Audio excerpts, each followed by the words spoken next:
हाँ भाई, नालायक लोगों कनेक्ट हुए। Good evening sir. हाँ, गुड इवनिंग भाई। Good evening sir. Good evening यार, गुड इवनिंग। कितने लोग हैं? बहुत कम है। चलो थोड़ा सा टाइम देते हैं, 2-5 मिनट। डीपीपी तो की हुई है ना आप लोगों की, कोऑर्डिनेशन कंपाउंड वाली, या कई लोग बोलेंगे सर हमें तो मिली ही नहीं। वो तो छोड़ो, पीएमटी वालों ने तो कोऑर्डिनेशन कंपाउंड मुझे लग रहा है कि पढ़ा ही नहीं है पूरा कंप्लीट।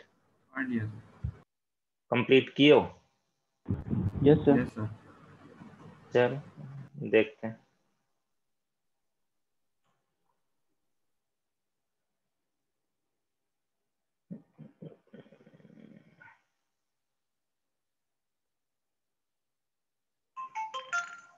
क्या चाहिए तुझे?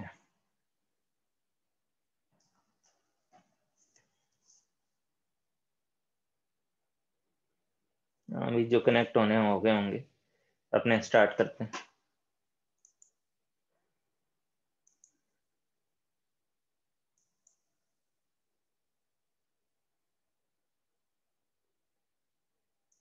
हाँ भाई, ये शेयर दिख रहा है ना पूरा सही से?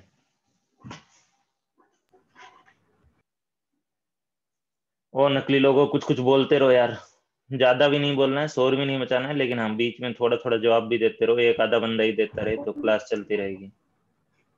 हाँ भाई, तो अपने को ऑब्वियस ही बात है, कोऑर्डिनेशन कंपाउंड में अगर सबसे पहले अगर इम्पोर्टेंट पॉइंट की बात करें, ये कौन गधा स्टार्ट हो गया इस पे?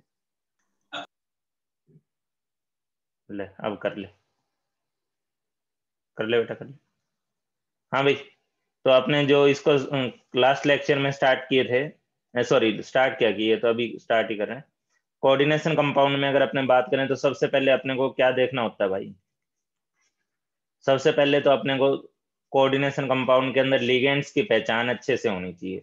लिगेंड्स की अगर पहचान है अच्छे से, सबसे मेन पॉइंट तो कोऑर्डिनेशन कंपाउंड को करने का जो है उस मतलब सबसे इंपॉर्टेंट पॉइंट यही है कि अपने को लिगेंड्स पहचान में आए, लिगेंड्स का चार्ज, लिगेंड्स का जो नॉर्मल रिप्रेजेंटेशन है, जो अपने शॉर्ट में एब्रिविएशन फॉर्म में जो यूज करते हैं वो आपको पता होना चाहिए। ठीक है, लिगेंड्स किस किस टाइप के हो सकते हैं वो आपको पता होना चाहिए। ठीक है, कोई भी एक बच्चा जवाब दो। लिगेंड्स का क्लासिफिकेशन करने के दौरान हमने लिगेंड्स किस किस टाइप के टर्म्स हमने लिगेंड्स के लिए यूज की थी? कौन कौन सी टर्म्स हमने लिगेंड्स के लिए यूज की थी? Sir charge, density and bonding pattern. तो ये तो अपना एक ओवरऑल हो ही गया कि हमने ये इस बेसिस पे चीजों को क्लासिफाई किया था, चार्ज के बेसिस पे, डेंसिटी के बेसिस पे और बॉन्डिंग पैटर्न के बेसिस पे। चार्ज के बेसिस पे जो क्लासिफिकेशन था उसमें सीधा सीधा नेगेटिवली चार्ज, पॉजिटिवली चार्ज, हालांकि पॉजिटिवली चार्ज बहुत रेयर केस होता है, उसके अलावा न्यूट्रल लिगेंड्स। ठीक है, और डेंसिटी के बेसिस पे क्या था? मोनोडेंटिड, पॉलीडेंटिड, पॉलीडेंटिड में फिर डाइडेंटिड, ट्राइडेंटिड, टेट्राडेंटिड, हेक्साडेंटिड, कई सारे केस आ जाएंगे। बॉन्डिंग पैटर्न के आधार पे क्या था? सर क्लासिकल लिगेंड्स थे और नॉन क्लासिकल लिगेंड्स थे। लिगेंड्स, लिगेंड्स नहीं भाई। चलो, तो classical and non classical ligands में भी अपने पास कौन कौन सा केस था? क्लासिकल किसको बोला गया था? सर सिग्मा डोनर जो होते हैं वो क्लासिकल लिगेंड्स में आते हैं। सिग्मा मतलब एक जो नॉर्मल अपने जो एक लिगेंड वर्ड से जो अपने सीधे दिमाग में जाता है उस टाइप के लिगेंड को हम सीधा सीधा क्लासिकल बोलते हैं। नॉन क्लासिकल लिगेंड्स क्या थे? Sir pi acid ligands. Pi acid ligands, ठीक है, जो सेंट्रल एटम को अपना लोन पेयर देते भी थे और सेंट्रल एटम से बदले में लोन पेयर एक्सेप्ट भी करते थे। और क्योंकि वो लोन पेयर एक्सेप्ट करेंगे, पहले तो देंगे तो वो तो एक सिग्मा बॉन्ड हुआ, और जब लेंगे तो ऑब्वियस बात उनको एक पाई बॉन्ड की फॉर्म में एक्सेप्ट करना होगा, और जो लोन पेयर लेता है तो वो लेविस एसिड हो जाता है।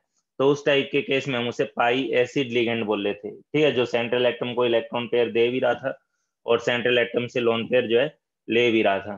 ठीक है, पाई एसिड लिगेंड हमने इसके लिए वर्ड यूज किया था, जैसे सीओ था इसका सबसे मेन एग्जांपल। ठीक है, सीओ इसका बहुत इंपॉर्टेंट एग्जांपल है जो आप लोगों को पता होना चाहिए। अच्छा, उसके अलावा और किस किस टाइप लिगेंड्स के लिए हमने कुछ अलग अलग टर्मिनोलॉजी यूज की थी, वो कौन कौन सी थी? ये तो हमने क्लासिफिकेशन किया, उसके अलावा हमने कुछ टर्म्स भी यूज की थी लिगेंड्स के लिए, वो नाम ले लो आप लोग। Homoleptic and heteroleptic ligands.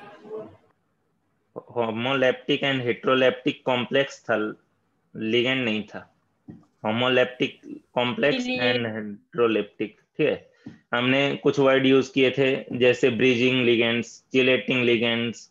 ठीक है, उसके अलावा ये एम्बिडेंटेड लिगेंड्स, फ्लेक्सीडेंटेड के एग्जांपल बताना आप लोगों को, किसी को याद है क्या होता है फ्लेक्सीडेंटेड लिगेंड? एट अ टाइम केवल एक डोनर होगा। फ्लेक्सीडेंटेड पूछना, सर फ्लेक्सीडेंटेड। फ्लक्सीडेंटेड में सर वो आप एग्जांपल दिए थे CO3 2- वाला कार्बोनेट का। CO3 2- sulphate. दो रिंग बना लेता है, दो इलेक्ट्रॉन सर को या एक तो डोनर पे। 4 का वो रिंग बनाता है। फ्लेक्सीडेंटेड वो होता है जो अलग अलग केस में अलग अलग डेंसिटी रखता है। ठीक है, जैसे कार्बोनेट है तो वो 4 मेंबर की रिंग बनाता है, तो 4 मेंबर की रिंग मतलब अगर वो डाइडेंटेड फॉर्म में काम करेगा तो वो 4 मेंबर की रिंग बनाता है। ठीक है, ये वाला कार्बोनेट वाला केस देखो, तो कार्बोनेट का केस क्या होता है, C डबल बॉन्ड O है, O पे माइनस है, O पे माइनस है, यहाँ सेंट्रल मेटल है, तो ये अपनी तरफ से अगर इलेक्ट्रॉन इसको देगा दोनों को, तो दोनों तरफ से अगर ये देगा तो ये 4 मेंबर की रिंग हो गई, और 4 मेंबर की रिंग आपको पता है अनस्टेबल होती है। ठीक है, 4 मेंबर की रिंग उतनी ज्यादा स्टेबल नहीं होती है, तो इसलिए ये इसकी इन जनरल डेंसिटी जो होती है, क्योंकि 4 मेंबर रिंग स्टेबल नहीं है, तो इसकी इन जनरल डेंसिटी जो होती है वो तो मोनोडेंटेड होती है, लेकिन फिर भी कहीं कहीं कुछ कुछ केस में ये डाइडेंटेड की फॉर्म में काम करता है। तो ऐसे लिगेंड्स को ये हुआ, या हमारे पास सल्फेट हुआ। ठीक है, सल्फेट भी अगर एक साथ दो दो ऑक्सीजन से देगा तो सेंट्रल मेटल के अबाउट जो है वो 4 मेंबर की रिंग बनेगी, एक 2 ऑक्सीजन, एक सल्फर, एक मेटल, यहाँ भी एक 2 ऑक्सीजन, एक कार्बन और एक मेटल। ठीक है, तो इस टाइप से जो ये अलग अलग डेंसिटी जो शो करते हैं, जनरली ये डाइडेंटेड होते हैं, लेकिन जनरली ये मोनोडेंटेड होते हैं, लेकिन कहीं कहीं ये डाइडेंटेड का काम कर लेते हैं। तो इस टाइप के लिगेंड जो भी अपनी डेंसिटी अलग अलग केस में अलग अलग रखता है उसको हम लोग फ्लेक्सीडेंटेड लिगेंड बोल लेते हैं। ब्रीजिंग लिगेंड क्या था? जो कनेक्ट करता which has two donor sides simultaneously. जो जिसके पास 2 या 2 से ज्यादा लोन पेयर होंगे तो वो एक साथ 2 सेंट्रल एटम को एक साथ अपना लोन पेयर जो है वो दे पाएगा। ठीक है, आपको याद होगा जैसे क्लोराइड वगैरह है। ठीक है, तो क्लोराइड वगैरह जो होता है वो क्या करता है, एक इधर मेटल है, एक इधर मेटल है। ठीक है, तो ये अपना लोन पेयर इसको भी दे देगा और एक तरफ से दूसरे को भी दे देगा, तो इन दोनों के बीच में एक ब्रिज बनाने का काम करता है। तो इस टाइप के लिगेंड को हमने कौन सा लिगेंड बोला था? ब्रीजिंग लिगेंड बोला था। ठीक है, तो जो दो के बीच में, वो हमने अलग अलग टर्म्स अलग अलग कंडीशन के अकॉर्डिंग यूज की थी। अब जैसे ये ब्रिज का काम कर रहा है तो इस कंडीशन में इसको आप लोग ब्रीजिंग लिगेंड बोल दोगे। ठीक है, क्या 2 लोन पेयर का होना जरूरी है ब्रीजिंग लिगेंड के लिए? नहीं। No sir. कोई ऐसा एग्जांपल बताओ जिसमें CO आपको याद होगा, मैंने क्लास के एग्जांपल में बताया होगा। कार्बन मोनोऑक्साइड का केस मैंने बताया था कि कार्बन मोनोऑक्साइड जो होता है, ठीक है, उसके पास कार्बन के पास जो 2 लोन पेयर होते हैं उनको यूज कर, 2 लोन पेयर नहीं, 2 इलेक्ट्रॉन जो होते हैं वो प्रॉपरली एक एक इलेक्ट्रॉन शेयर करता है, एक इसके साथ शेयर कर लेता है, एक इसके साथ शेयर कर लेता है। ठीक है, जैसे कोवलेंट में शेयरिंग होती है, तो ये अपना एक एक इलेक्ट्रॉन शेयर करके भी अपना काम चला लेता है। ठीक है, लेकिन उसके बावजूद ये दोनों के बीच में किसका काम करता है? ब्रीजिंग लिगेंड का काम करता है दोनों मेटल के बीच में। ठीक है, तो CO जो होता है वो एक ऐसा केस है जो अपने इलेक्ट्रॉन के थ्रू प्रॉपर इक्वल शेयरिंग करते हुए, 2 लोन पेयर है ही नहीं इसके पास, तो भी ये बहुत ज्यादा केसेस में एज ए ब्रीजिंग लिगेंड की फॉर्म में काम आता है, यूज होता है। ठीक है, तो ये ब्रीजिंग लिगेंड हो गया, और ये बता ही दिया पाई एक्सेप्टर लिगेंड्स, और उसके अलावा और क्या बताए थे आप लोगों का? बस यही सब टर्म्स थी। एम्बिडेंटेड लिगेंड क्या होता है? मेन तो वही है सर जिसके पास 2 डोनर साइड होते हैं पर वो एक ही साइड से डोनेट करता है एट अ टाइम। 2 या 2 से ज्यादा, हाँ, मतलब वही समझ लो 2 साइड्स हैं लेकिन वो एक टाइम पे क्या करेगा, एक ही साइड से डोनेट करेगा, तो उसको हम लोग कर ही एक ही सकता है, कर ही एक से। ठीक है, जैसे इसमें आपके पास साइनाइड है। ठीक है, तो साइनाइड वाले केस में क्या होता है, कार्बन के पास भी लोन पेयर है, नाइट्रोजन के पास भी लोन पेयर है। ठीक है, लेकिन इलेक्ट्रॉन देने का काम करता कौन है? कार्बन करता है। ठीक है, कार्बन करता है, वैसे नाइट्रोजन भी करेगा, जनरली कार्बन करता है। तो होता क्या है, या तो एक साथ ये दोनों तो दे ही नहीं सकते। क्यों नहीं दे सकते भाई? अगर एक साथ ये दोनों देंगे तो ऐसी कंडीशन में क्या होगा, मेटल को अगर ये देंगे तो कितने मेंबर की रिंग बन रही है? 3 मेंबर की रिंग बन रही है, और 3 मेंबर रिंग में भी ट्रिपल बॉन्ड। ठीक है, आपको पता होना चाहिए, ये वाला ऑर्गेनिक केमिस्ट्री में बता दिया गया होगा स्ट्रेन फैक्टर। तो ये अगर ये 3 कार्बन का ये चेन है, ये कार्बन की चेन की बात कर रहा हूँ, तो उसकी स्टेबिलिटी जो होती है वो इसके मुकाबले ज्यादा होती है, क्योंकि पाई बॉन्ड आने के बाद इसका स्ट्रेन फैक्टर और बढ़ जाता है। और अगर आप यहाँ पे ट्रिपल बॉन्ड लाने की सोचोगे तो ये तो बन ही नहीं पाता, बन ही नहीं सकता, ये इतना अनस्टेबल है। ठीक है, तो इसके अंदर क्या है, यहाँ 3 मेंबर और ऊपर से इसमें ट्रिपल बॉन्ड हो रहा है, तो ये रिंग तो किसी भी हालत में बन ही नहीं सकती। ठीक है, और अगर आपके पास ये वाले केस हैं, जैसे कौन से वाला केस, और ये तो साइनाइड हो गया, तो ये इसके बाद दो दो डोनर साइट है, लेकिन एट ए टाइम ये एक ही तरफ से डोनेट करेगा, चाहे कार्बन एंड से करे चाहे नाइट्रोजन एंड से करे। ठीक है, तो इस टाइप के लिगेंड को हम लोग एम्बिडेंटेड लिगेंड्स बोल रहे थे। उसके अलावा 3 और एग्जांपल मैंने आपको बताए थे, जल्दी जल्दी नाम ले लो। थियोसाइनेट, नाइट्राइट और थियोसल्फेट। थियो नहीं, थायोसाइनेट। ठीक है, पहले साइनेट था, साइनाइड था, साइनेट था।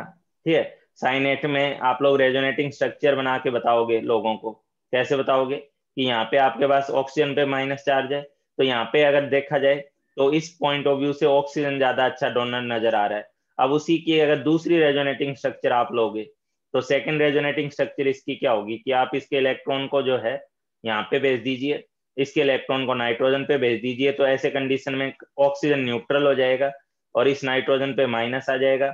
तो इस डोनर साइट के इस रेजोनेटिंग स्ट्रक्चर को देखा जाए तो आपको नाइट्रोजन ज्यादा अच्छा डोनर नजर आएगा। ठीक है, तो इस तरीके में ऑक्सीजन डोनेट कर रहा होगा और इस रेजोनेटिंग स्ट्रक्चर में नाइट्रोजन डोनेट कर रहा होगा। ठीक है, तो ओसीएन जो है वो भी 2 अलग अलग एंड से ऑक्सीजन और नाइट्रोजन एंड से डोनेट कर सकता है, हालांकि साइमल्टेनियसली दोनों एंड से डोनेट नहीं कर सकता, वरना ये डाइडेंटेड हो जाता, लेकिन ये डाइडेंटेड लिगेंड है नहीं। ठीक है, चलो ये बात हो गई। अब अपने एक बात और बताओ, ओसीएन हो गया, ओसीएन के बाद इसी के रिलेटिवली मैंने क्या बताया था, एससीएन माइनस, और कौन सा बताया था अपने लोगों ने, NO2 माइनस। उसमें उसमें नाइट्राइट, उसमें आपको कोई रेजोनेटिंग स्ट्रक्चर की जरूरत नहीं है, उसमें आप सीधा सीधा कह सकते हो या तो ये वाला ऑक्सीजन डोनेट करेगा, ठीक है, या ये वाला नाइट्रोजन डोनेट करेगा। दोनों एक साथ नहीं कर पाएंगे, क्योंकि दोनों एक साथ करेंगे तो फिर से 3 मेंबर की रिंग बनेगी। तो यहाँ पे या तो NO, जब ऑक्सीजन डोनेट करेगा तो आप उसके ब्रैकेट में क्या लिख के दिखाओगे, रिप्रेजेंट करोगे लिगेंड को, ONO लिख के रिप्रेजेंट करोगे। तो और जब नाइट्रोजन डोनेट करेगा तो NO2 लिख के डोनेट करोगे। ठीक है, तो वो तो रिप्रेजेंटेशन हो ही गया। ठीक है, तो ये आप लिख सकते हो। इवन S2O3 माइनस थायोसल्फेट जो होता है वो भी किस टाइप का लिगेंड होता है, एम्बिडेंटेड लिगेंड की फॉर्म में काम कर सकता है। क्यों कर सकता है या नहीं कर सकता, बोलो रे गधो। थायोसल्फेट आयन कर सकता है या नहीं कर सकता है, कर सकता है। कर सकता है। तो क्यों क्यों कर सकता है, कैसे कर सकता है, वो भी बता दो। क्योंकि अगर दोनों से देगा तो 3 मेंबर की रिंग बनेगी। किस किस एंड से देगा, किस किस तरफ से देगा बताओ। एस से और ऑक्सीजन सल्फर से और नेगेटिव से। ऑक्साइड। ठीक है, तो इसकी जो स्ट्रक्चर होती है वो ये वाली स्ट्रक्चर होती है। ठीक है, ये वाली स्ट्रक्चर होती है। तो इस स्ट्रक्चर में अगर देखा जाए तो या तो ये ऑक्सीजन एंड से दे देगा, ठीक है, या तो ये ऑक्सीजन एंड से दे देगा, या फिर ये क्या करेगा, ये वाले पे भी माइनस दिखाना अपने को, तो या तो इस ऑक्सीजन से दे देगा या इस सल्फर के पास जो लोन पेयर है उस सल्फर वाले लोन पेयर को दे देगा। तो 2 तरफ से ये दे सकता है। ठीक है, मोनोडेंटेड की फॉर्म में काम करते हुए ये 2 तरफ से इलेक्ट्रॉन दे सकता है, इसलिए ये कैसा हो जाएगा, एम्बिडेंटेड लिगेंड की कैटेगरी में लाया जा सकता है, बोला जा सकता है इसको। ठीक है, अच्छा अब एक बात बताओ, कुछ इंपॉर्टेंट टर्म्स और थी अपने पास जिनका अपने को नाम, उनका एब्रिविएशन। एजेंट। चिलेटिंग तो चलो हो गया, चिलेटिंग किसको बोलोगे, चिलेटिंग लिगेंड जो भी पॉलीडेंटेड लिगेंड होता है, ठीक है, वो सारे के सारे चिलेटिंग ही होते हैं। ठीक है, चिलेशन वर्ड का मतलब यही होता है कि आप जो है एक इंटरमोलिकुलर फॉर्म में, इंट्रामोलिकुलर फॉर्म में एक साइक्लाइजेशन जब भी होती है, ठीक है, चाहे वो कोऑर्डिनेट कॉम्प्लेक्स में हो, चाहे वो हाइड्रोजन बॉन्डिंग से हो, चाहे वो जिस मर्जी तरीके से हो, इंट्रामोलिकुलर फॉर्म में किसी वजह से साइक्लाइजेशन हो रही है तो उसको आप लोग चिलेशन इफेक्ट बोलते हो। और चिलेशन से सीधी सी बात है स्टेबिलिटी आती है। ठीक है, चिलेशन इफेक्ट जितना ज्यादा होगा उसमें स्टेबिलिटी ज्यादा आएगी। ठीक है, चलो चिलेशन तो कोई भी आपके पास पॉलीडेंटेड लिगेंड है वो चिलेशन इफेक्ट शो करेगा ही करेगा। अब ये भी बता दो साथ साथ मेरे को, डाइडेंटेड रिंग जो होगी, डाइडेंटेड जो लिगेंड होगा वो कितनी रिंग बनाएगा सेंट्रल मेटल के, मैंने आपको रिंग बनाएगा। मैंने क्लियर कट बोला हुआ है, जितनी उसकी डेंसिटी है उससे एक रिंग कम कर देना। ठीक है, तो अगर आपके पास डाइडेंटेड है तो ये एक तरीके से इसने क्या किया, एक रिंग बनाई। आपके पास ट्राइडेंटिड है तो ये 2 रिंग बनाएगा, अगर आपके पास टेट्राडेंटिड है तो ये 4 रिंग बनाएगा, ठीक है। तो इस तरीके, सॉरी, टेट्राडेंटिड जो होगा वो 3 बनाएगा, 3 बनाएगा, हाँ जी 3 रिंग बनाएगा, ठीक है। अच्छा अब आप मेरे को जल्दी जल्दी इनका फुल फॉर्म बता दो, ठीक है। EN का फुल फॉर्म क्या था? इथाइलिन डाई अमीन में डबल एम आएगा, सिंगल एम आएगा? सिंगल। डबल एम कब आना लिखना होता है अपने? नेमिंग करते वक्त। नेमिंग करते हैं, वो भी सिर्फ NH3 के लिए, ठीक है। वो भी कोई और अमाइन के लिए नहीं होगा, सिर्फ और सिर्फ किसके लिए होगा? NH3 के लिए होगा, ठीक है। तो केवल और केवल NH3 के लिए आपको ये काम करना है, बाकी केस में नहीं काम करना है। NH3 के लिए अमाइन लिखना है डबल एम, इस केस में इथाइलिन डाइअमाइन। ये इसकी डेंसिटी और चार्ज बता दो जल्दी जल्दी। ऊपर मैं चार्ज लिख रहा हूँ, न्यूट्रल और डेंसिटी इसकी 2 थी, ठीक है। अच्छा डाई इन का फुल फॉर्म क्या था? डाइन का तो कई सारे डाइन, आप जल्दी से बताओगे। डाइइथिलीन ट्राइअमाइन। तो ये था आपके पास डाई इथाइलिन, ठीक है, डाई इथाइलिन और ट्राई अमाइन, ठीक है। तो ये जो था इसका चार्ज और डेंसिटी?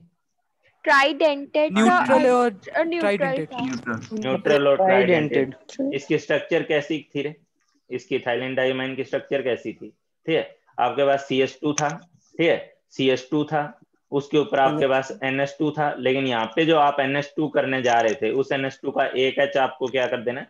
हटा देना है, ठीक है। और उस एक H को हटा के उसके बदले में दोबारा से क्या कर देना है? CH2 ग्रुप ले आना है, तभी तो इसको डाई इथाइलिन बोला गया है। इथाइलिन ग्रुप किसे बोला जाता है? CH2 ग्रुप को इथाइलिन बोला जाता है, ठीक है। तो ये डाई इथाइलिन हो गया और ट्राई अमाइन हो गया, ठीक है। ये ट्राई अमाइन हो गया, एक ये, तो इसकी डेंसिटी जो है वो 3 हो गई, ठीक है। ट्राई इन क्या होगा? ट्राई इन का फुल फॉर्म बोल। ट्राइथाइलिन टेट्राअमीन। ट्राइथाइलिन टेट्रामीन, जो कि न्यूट्रल लिगेंड था लेकिन उसकी डेंसिटी 4 थी, टेट्राडेंटिड था, ठीक है, टेट्राडेंटिड था। अच्छा उसके बाद बताओ आप लोग, GLY क्या है? ग्लाइसिनेट। ग्लाइसिनेट क्या होगा? न्यूट्रल होगा या चार्ज -1 माइनस चार्ज होगा, ठीक है। ग्लाइसिनेट लिखा गया है, तो GLY जो होगा वो क्या होगा? 8 वर्ड जब भी आता है किसी में तो वो तो एनायनिक और ऑक्सी एनायनिक फॉर्म का लिगेंड है, CH2 CO- और NH2। चार्ज के नाम पे इस पे -1 है। डेंसिटी इसकी डाइडेंटेड है और चार्ज इसका -1 है, डाइडेंटेड है ये, ठीक है। अच्छा सिमेट्रिक लिगेंड है या अनसिमेट्रिक डाइडेंटेड है? अनसिमेट्रिक ऑब्वियस बात है, ये वाला अनसिमेट्रिक है, जबकि EN जो है वो कैसे? वो सिमेट्रिक है, ठीक है। अच्छा DMG का फुल फॉर्म बताओ। ग्लाइसिनेट नहीं,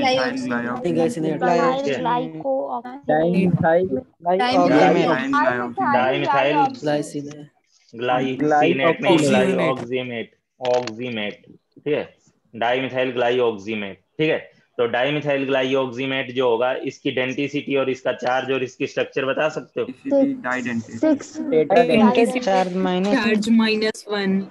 चार्ज इसका -1 होता है, ठीक है, और कैसा होता है ये? डाइडेंटिड होता है। टेट्राडेंटिड कौन गधा बोल रहा है? डाइडेंटिड होता है और चार्ज इसका कितना होता है? -1 होता है, ठीक है। स्ट्रक्चर इसकी कैसी होती है? ऑक्साइम पता है किसको बोला जाता है? ऑक्साइम किसको बोला जाता है? C+N OH को ऑक्साइम बोला जाता है, इस ग्रुप को, ठीक है।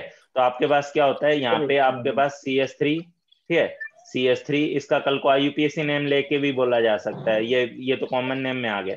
यहाँ पे N, इस N के ऊपर एक OH, इसके ऊपर एक OH, ठीक है। लेकिन मैंने आपको बताया हुआ है कि एक H हटा देना और एक H हटा के उसके बदले में वहां पे क्या कर देना?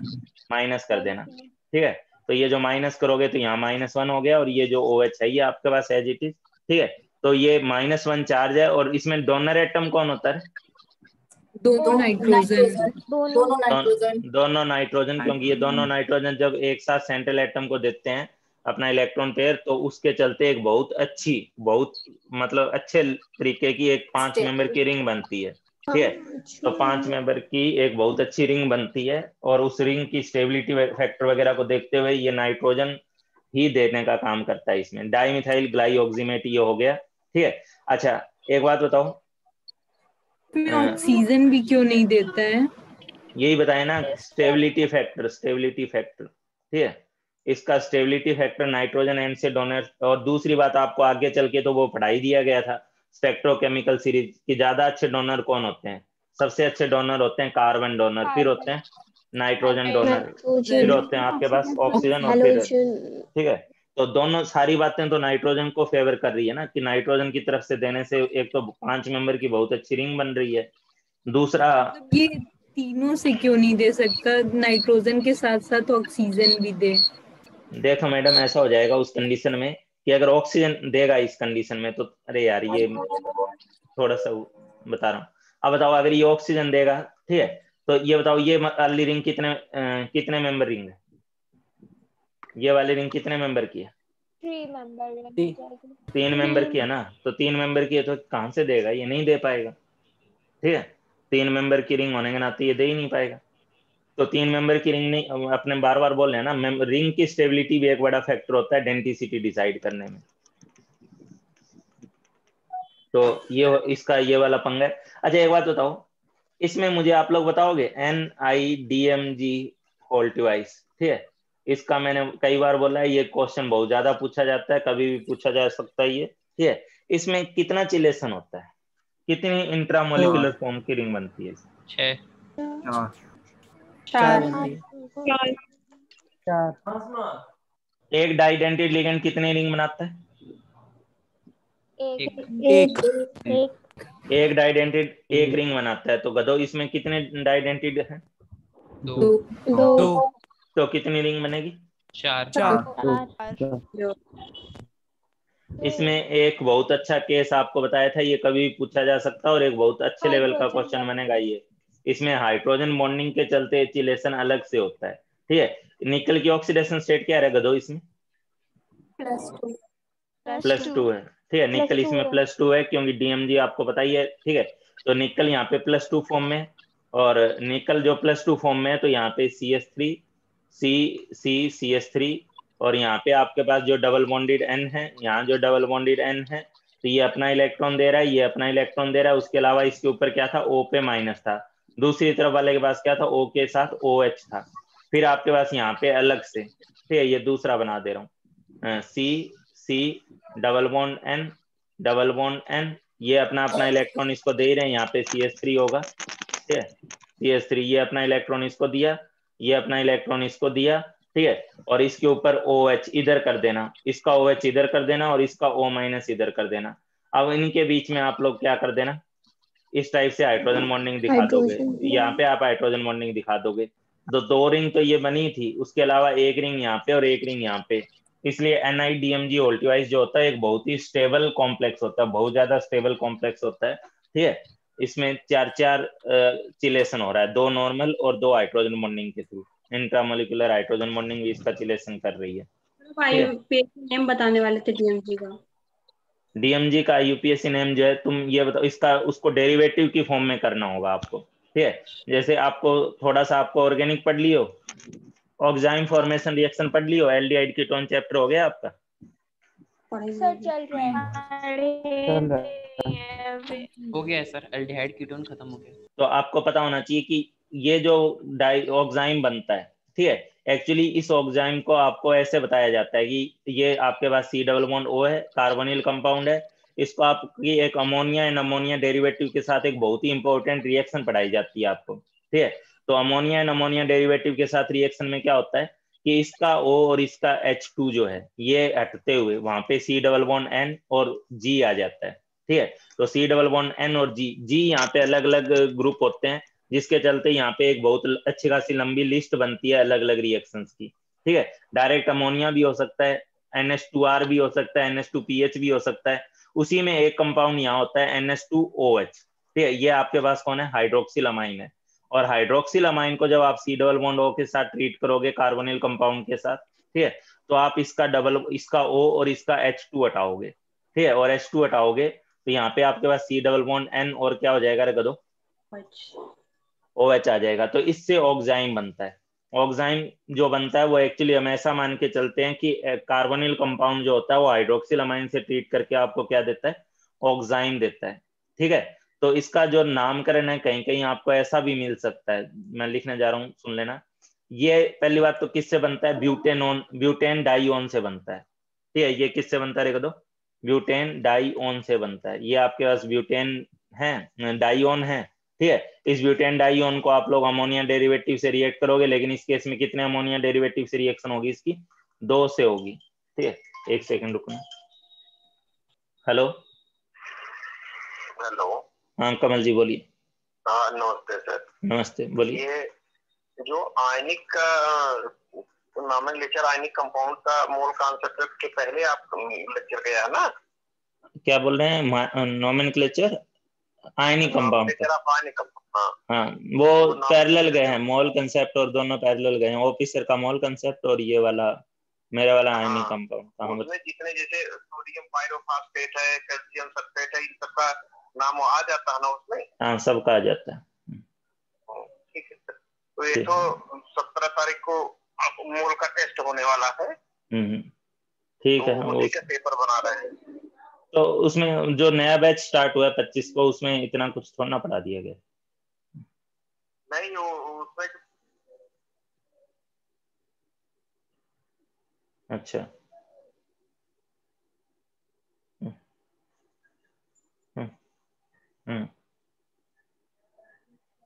ठीक है, करवा दीजिए, मैं अभी क्लास ले रहा हूँ क्लास में। ओके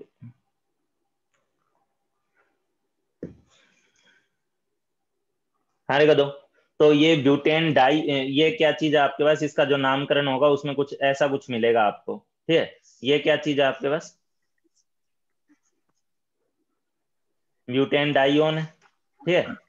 ये ब्यूटेन डाइऑन है, इसको फिर आप थोड़ा इसके नाम को एक्सटेंड कर दोगे, ब्यूटेन डाइऑन, ठीक है। डाइऑन तो यहाँ पे आएगा ही, डाइऑन ऑक्साइम, ठीक है। और ऑक्साइम में भी आपको पता है कि एक हाइड्रोजन हट गया, तो जब एक हाइड्रोजन हट जाता है, माइनस आ जाता है ऑक्सीजन पे, तो वहां पे आप सबको कई बार मैं बोल चुका हूँ 8 लग जाता है, ठीक है। तो ये ब्यूटेन डाइऑन ऑक्साइमेट हो जाएगा ये, ठीक है। तो ये इसका नाम हो जाएगा, और इस टाइप का नाम भी आप लोग आयु मतलब इसके नोमेनक्लेचर पार्ट में देख सकते हैं। किसी किसी में हो सकता है डीएमजी का डाइमिथाइल ग्लाइऑक्सीमेट लिखा हुआ ही ना मिले, मतलब वो वाला ऑप्शन ही ना दिया हो, तो उसके बदले में ये वाला ऑप्शन दिया हुआ मिलेगा, ठीक है जानवरों। Yes sir. ठीक है। हाँ भाई, अच्छा एक चीज बताओ, एक चीज मैं आपकी गलतफहमी पहले दूर कर दूं, कहीं किसी के साथ ये गड़बड़ ना हो जाए। जैसे DMGH लिखा हो, तो मैंने होमवर्क में हालांकि पहले DPP में दिया भी था, लेकिन किसी भी बच्चे ने मेरे से आज तक नहीं पूछा कि सर DMGH और DMG में फर्क क्या हो गया। इसका नाम बताओगे गधो, DMGH का नाम बताओगे मेरे को? पहली DPP में था, लेकिन एक बंदे ने मेरे से क्वेश्चन नहीं पूछा कि सर DMGH है क्या। वही जानवर को करते ही नहीं हो काम, काम करने का तो बिल्कुल मन ही ना है। DMGH और DMG में कोई फर्क होगा रे? हाइड्रोजन लग जाएगा सर, O माइनस की जगह हाइड्रोजन लग जाएगा। अब तो आप लोगों ने अपनी कॉमन सेंस यूज कर ली ना। अब तो मैं जो बार बार पूछ रहा हूँ, लेकिन किसी बच्चे ने मेरे से एक बार भी ये बात क्लियर करनी। अच्छा अब बताओ, इसका नाम बताना मेरे को जरा DMGH का। डाइमिथाइल ग्लाइऑक्सीन। ऑक्साइम, हाँ मैं ऑक्साइम बोलता हूँ, तुम ऑक्सिम बोल दो। अब 8 नहीं लगाओगे, ठीक है। 8 तब लगता है ना जब उसके साथ क्या होता है, ऑक्सीजन पे माइनस रहता है, ठीक है। अब इसको आप सीधा सीधा क्या बोलोगे, डाइमिथाइल, ये डाइमिथाइल ग्लाई ऑक्साइम बोलोगे केवल, ठीक है, डाइमिथाइल ग्लाई ऑक्साइम। और DMG को आप लोग क्या बोल रहे थे, डाइमिथाइल ग्लाई ऑक्सीमेट, ठीक है। वहां 8 लगा रहे थे और यहाँ नहीं लगाओगे। तो ये जो है ये कैसा है, न्यूट्रल है या इस पे कोई चार्ज है? न्यूट्रल। ये न्यूट्रल वाला केस है, ठीक है। ये न्यूट्रल वाला केस है, ठीक है। मैं एक्चुअली DPP डिस्कस करूंगा, सीट डिस्कस करूंगा, लेकिन आपको थोड़ा सा पहले फ्लैशबैक में ले जाऊं, क्या आपने पढ़ा है, क्या आप किए थे, ठीक है। उसके बाद अपने आगे चलते हैं। DMG हो गया। अच्छा आपको याद है AC याद है? एसिटाइल एसीटोनेट। इसको भी मैंने टुकड़ों में तोड़ तोड़ के बताया था आप लोगों को, एसिटाइल एसीटोनेट। ठीक है, पहली बात एसिटाइल क्या था? CH3CO। ये वाले CH3 C double bond O group को हमने कौन सा ग्रुप बोला था? एसिटाइल बोला था। और एसीटोन आप जानते ही हो, ये एसिटाइल हो गया। एसीटोन आपको पता ही था, CH3 C double bond O CH3। ठीक है, तो यहाँ पे आप जब इसको इसके साथ जोड़ दोगे, ठीक है, इसके एक हाइड्रोजन को हटा के जब आप ये ग्रुप इसके ऊपर जोड़ दोगे तो ये एसिटाइल एसीटोन हो गया। ये एसिटाइल एसीटोन है। और एसिटाइल एसीटोन का आपको पता है कि ये वाला जो हाइड्रोजन है, ठीक है, ऑर्गेनिक पढ़ चुके होगे आप अब तक, तो ये वाले हाइड्रोजन के बारे में बता दिया गया होगा कि ये वाला जो CH2 ग्रुप होता है, इसको आप लोग कौन सा ग्रुप बोलते हो रे? Active methylene group. ठीक है, जब किसी CH2 ग्रुप पे दो दानव टाइप ग्रुप लगे होते हैं, दो दानव टाइप ग्रुप से मेरा मतलब है strong electron withdrawing group, -I-R वाले ग्रुप अगर लगे रहते हैं तो उस हाइड्रोजन में एसिडिक नेचर आ जाती है। और एसिडिक नेचर होने के नाते यहाँ से H+ आसानी से हट सकता है, और वो ही हटता है जिसके चलते इस कार्बन पे माइनस आता है, और वो कार्बन का माइनस रेजोनेंस के थ्रू ऑक्सीजन पे चला जाएगा। ठीक है, तो यहाँ पे CH3O- डबल बॉन्ड CH, ठीक है, और C डबल बॉन्ड O और CH3, ये फॉर्म आपके पास ACAC है। ठीक है, ACAC एसिटाइल एसीटोनेट है ये। ठीक है, ये एसिटाइल एसीटोनेट है, डाइडेंटिड लिगेंड है, ये भी देगा और ये भी देगा, दोनों ऑक्सीजन देंगे। शोर ना करो रे यार, किसी एक एंड से शोर बहुत ज्यादा आ रहा है। अरे यार 14 मैसेज आए पड़े, मैंने तो ध्यान ही नहीं दिया। क्रिस्टल फील्ड थ्योरी तो आज नहीं हो पाएगी, आज पहला ही लेक्चर तो डिस्कस कर रहे हैं। कोई तो बोलो भाई, DPP डिस्कशन 4 होगा हाइड्रोजन बॉन्डिंग की वजह से।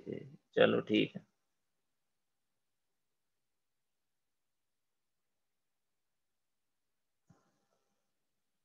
एक लड़का बोल रहा है कि बैलेंस बॉन्ड थ्योरी के बाद आगे के लेक्चर ही नहीं देख पाया था, तो कैसे ही करके अब उसको अरेंज करो अपने लेवल पे, मैं कुछ नहीं कर सकता, उसका मेरे हाथ में नहीं है।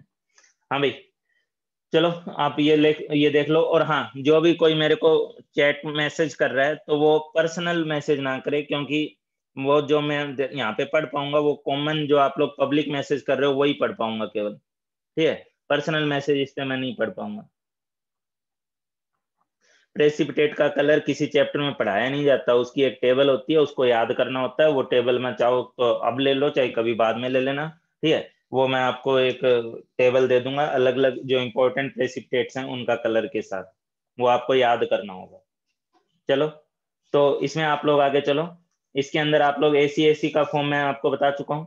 ACAC के साथ में आप लोगों को कुछ और बता दे रहे हैं। ACAC हो गया, ये हो गया। ठीक है, अच्छा DIPY क्या था रे? DIPY डाइपिरिडिल।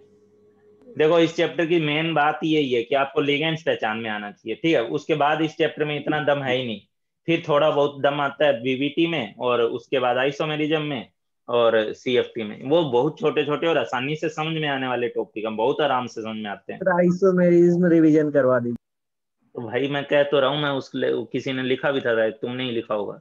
अब पहला लेक्चर ले रहे हैं तो अभी आराम से चलेंगे ना। ठीक है, पहला डिस्कशन कर रहे हैं, 2-3 क्लास में डिस्कस करेंगे, पहले दिन ही थोड़ा ना सब उल्टी कर देंगे।